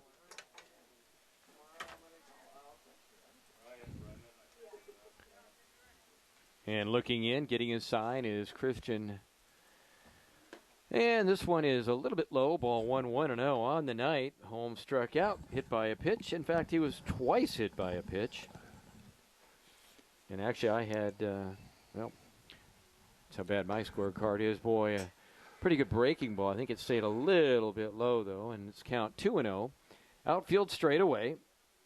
I believe Brennan, Hernandez, and Cabrera. And this one in, did it hit? No, just a little end popped off Jackson Allen's glove there. 2-1 the count. Well, we got to have a shout out to Ben Robeson back there in Kentucky for sending us some stuff to talk about. Yeah, thank you, Ben. Ben, it's we appreciate it, especially on a late Wednesday night, and where the biggest rally in the world is probably not going to make this one change the win column, and that's ball 4 for Holmes. Number 5, so Holmes on the night, been on base 3 times, but I wonder how the Georgetown, Kentucky Fighting Kangaroos, are they, or what are they? No, Tigers. The Tigers. The Tigers, yeah. Are they doing well? Oh, yeah, they got a good ball game program there. They're in that Mid-South Conference, Tom, with like the Cumberlands, Pikeville, or are you Pike? Mm-hmm. I think it's Pikeville. Yeah, Pike, and of course, if it wasn't so late, I'd remember. Garza, the leadoff man, and boy, nice inside off speed, hits the corner. I threw him a backdoor breaking ball that time. Jackson von Rokel, or his spot, will be on deck. Yeah, so good lesson learned, I guess, Tom. We better bring some literature and some material in case we have games like this. Yeah, well, let's go back to the '66 World Series now. In '67, which is just FYI, I'm not going to. Okay, I'm like batting 1,000 for not getting anything. I am not going to ask you. Well, maybe I should ask you about Jeremiah's stats, and I know you would spit those up right there. I don't know.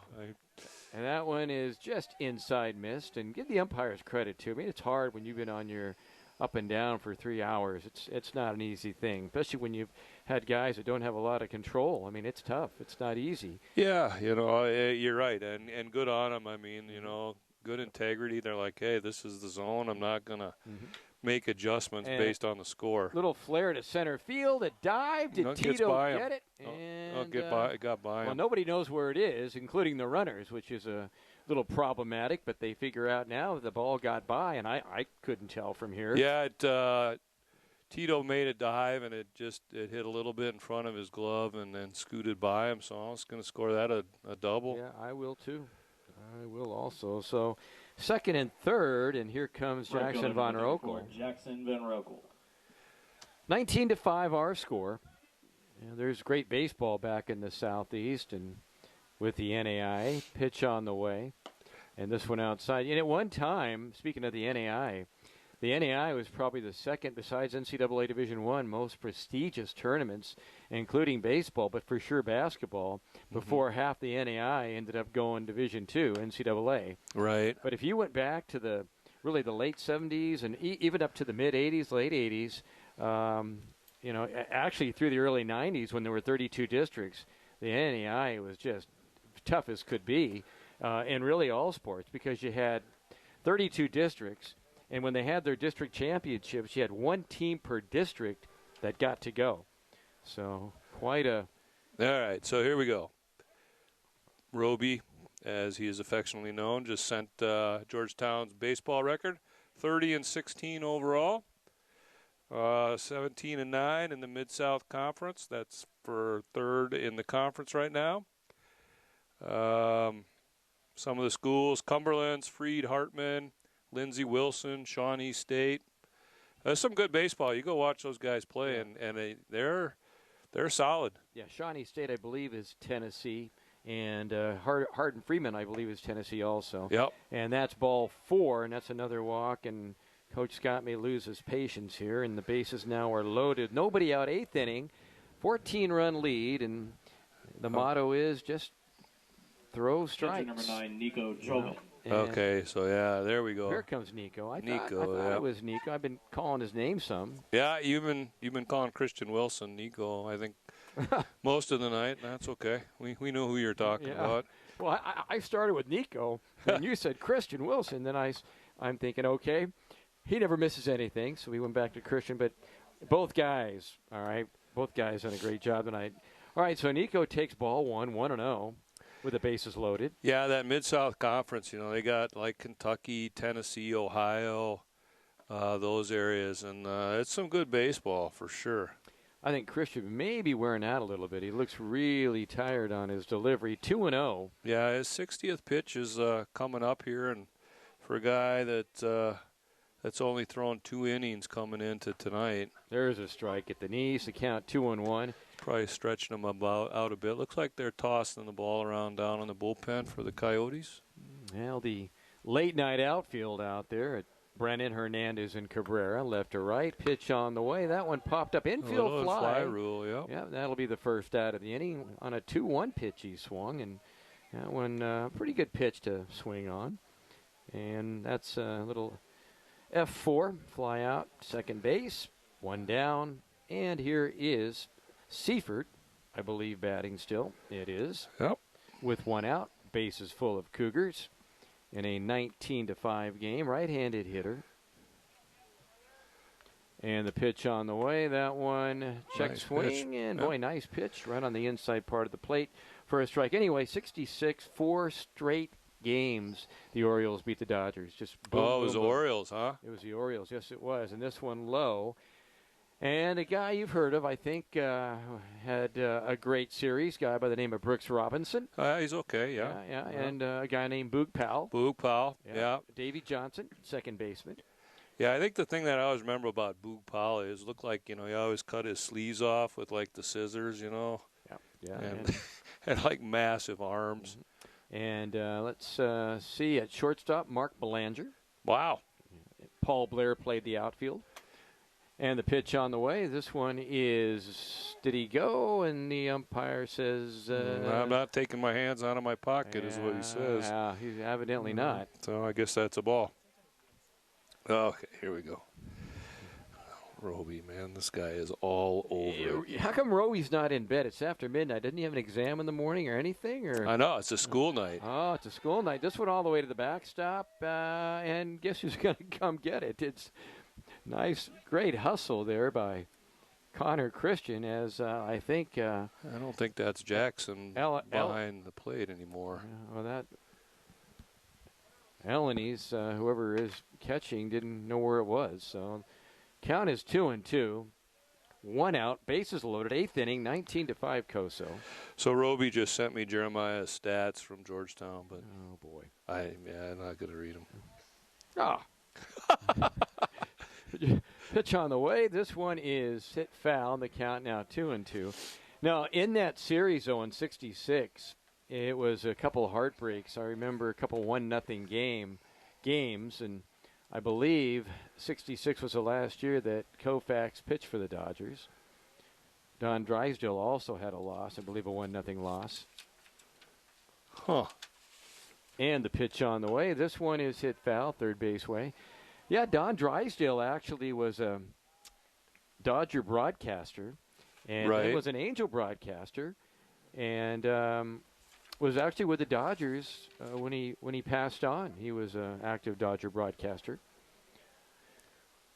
2-2 the count, and this one hit foul again, so staying alive is Seifert.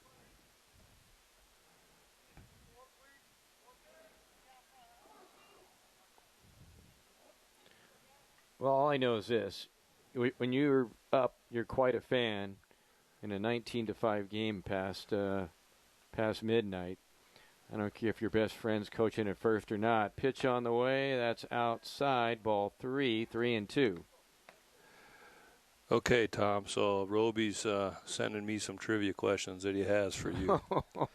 Okay. Longest baseball game in history, innings-wise. I want to say 26 innings. In fact, they were talking about that. I don't remember exactly what it was. Yeah, 26 innings. And that's a strikeout. Okay. And it's 2 outs. You're right. Do you know when? Okay, now, gosh, and I want to say the Mets were involved in it. I could be wrong because somebody was saying that Well, actually, it was. I think the Mets were involved in it because somebody was saying they were waking up at, 4 o'clock in the morning and listening to this game on the radio. That one's hit up the middle, but guess what? That's Luis Reyes, and he'll shuffle over to second base for the out, and that'll be that. But let's go back to that thought because that's a pretty at this point a pretty good question and interesting. Chris Ortega. So no runs on 1 hit, 1 error, and 3 left on base. We bottom of the eighth inning. Coming the up. Cougars 5, the Coyotes 19. So a 19.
There. I'll tell you what. Wow. Well, believe it or not. Leading off for the Coyotes, center fielder number 21, Tito Hernandez. Someone's going to say, heck, didn't you tell me that these two teams played a 4-3 game about 3 weeks ago? And yeah, 5-4, yeah. I did say that. I wasn't making it up. All right, here is Tito Hernandez, and Tito hits one to left field and fairly deep, giving chase over there is. It's going to get down and hop the wall. Yep, the individual that just came in, and I didn't write it down as you announced it, but that's a double.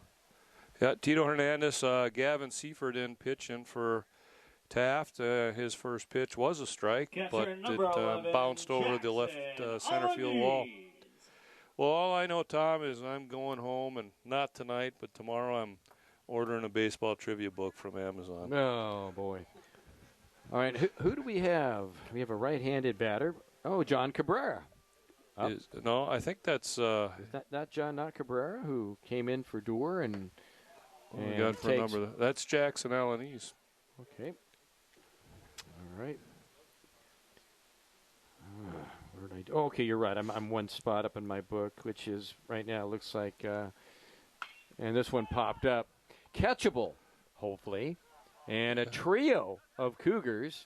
Yep. And the catch made by, I believe, center fielder Damian Holmes. Nice job. Good communication by the Cougars. That's tough. That gets up there and kind of gets in the shadows and did a nice job. Okay, so Roby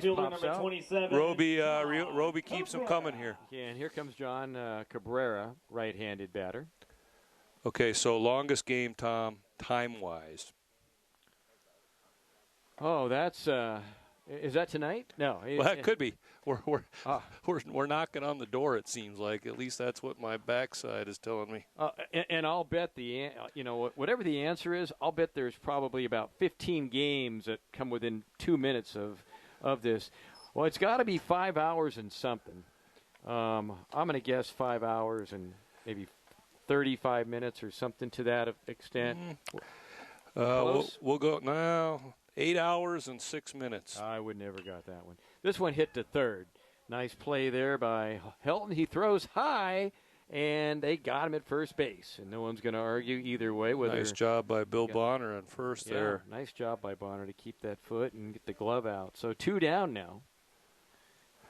Yep, so 8 hours, 6 minutes between the White Sox and the Milwaukee Brewers on May 8th, 1984. They stopped the game after 17 innings, tied at 3. Because of the 1:30 curfew? Probably. And they continued the next game. No extra score, 25 innings total. Okay, so it wasn't consecutive then. I'd like to see what the time is for without going 2 days. This one hit him, and that's the last thing he wanted to do at this hour, and that's the last thing probably that I believe that was Ponce.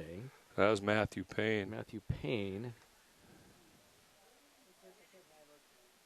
Okay, Matthew Payne. I'm right. Shortstop number 9, Luis Reyes. My 8th inning is, I'm 2 innings because I've had to go back because we've battled around, so I'm now in the index part of my scorecard. Yeah, you're going to have to flip the page here. So we can get through this inning, then you might not have to put anything in the bottom of the ninth. All right, I'm just going to put runners at first and second. And it's the big long run-on sentence. I just want to see if we're going to have any more pass balls. Oh. What I want to see. We could be setting the record tonight. Why don't you have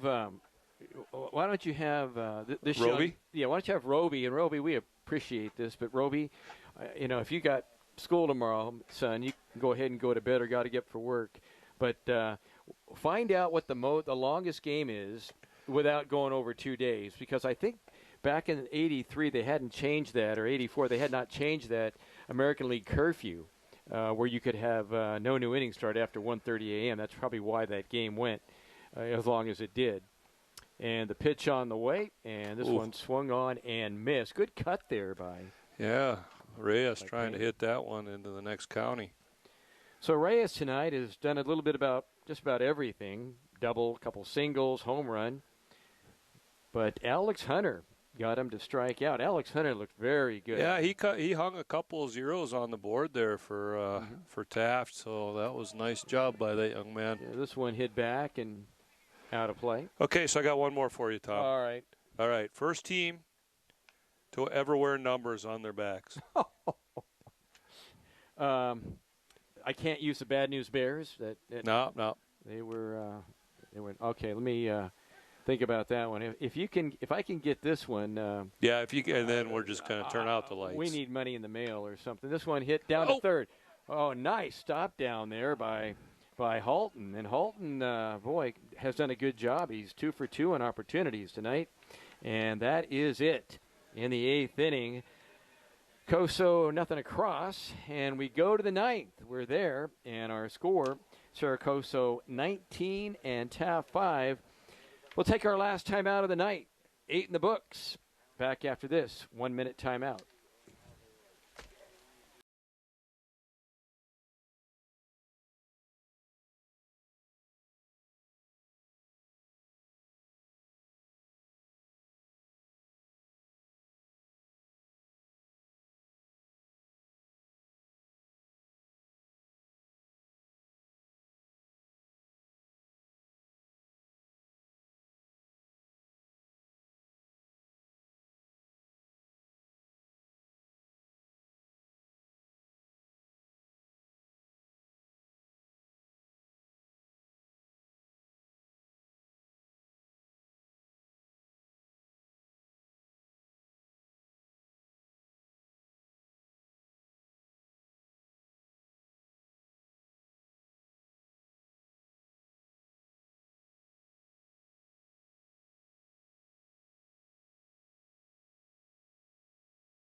Who was the first team ever to wear numbers on their uniforms? Yep. And this question is compliments of one of Jeremiah's friends back Ben Robeson. in Kentucky. Yeah, still a Georgetown College, class of 2019, Ben. All right. Yeah. Okay, after this batter, we're going to get that. Let's give our folks that might still be listening a chance to think about this one. All right. And there's a great slider, hopefully for a strike. Stays up on Justin Francis. We'll see Blake Logan and then Julian DeLeon, the scheduled hitters here in the 9th inning for the Cougars. And this one hit foul right field, out of play, down the line. So let's think about that. The first team in the MLB to ever wear numbers. Now, let's think about some of the possibilities that there would be probably back in the 1800s that had Major League Baseball. Yeah. And this one fouled away. And back then, teams got around by train. Yeah. No matter where they went. And there weren't too many teams to the west yet. But let's think we had a franchise in Boston, a franchise in Pittsburgh, and this one low. And nice stop by Ella Canese. We had a franchise, I believe, in Philadelphia. I think the Philadelphia A's had a franchise. Yeah, right. So let's I'm going to keep reeling them off here. We had, I believe, the New York Giants. And I don't know if the Brooklyn Dodgers had formed yet. But we had Boston. And maybe, I know we didn't have St. Louis yet. Because I think St. Louis franchise came from Philadelphia. So let me let's think on this. That's a slider. Please call that a strike, and he calls that ball 4. And with a walk is Francis. And let's check how many walks. What is that for walks? Let's utilize your machine here without me counting up. We've got 12 walks. 12 walks for us, and that we've given up, and ball 1-0, fastball. 15.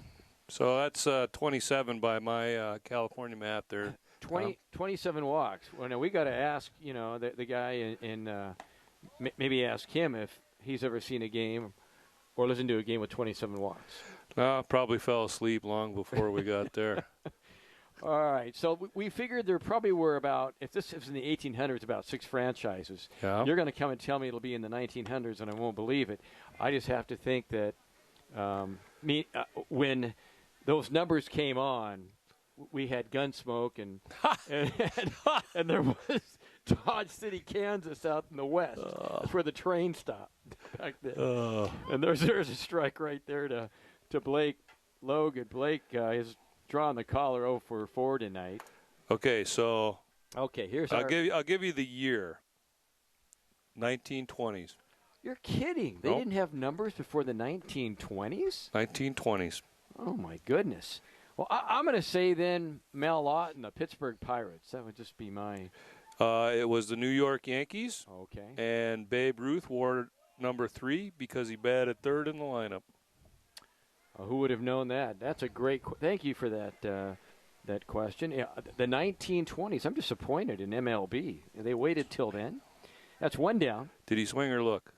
He swung. Yeah. All right, thanks. Pinch hitter here, Tom.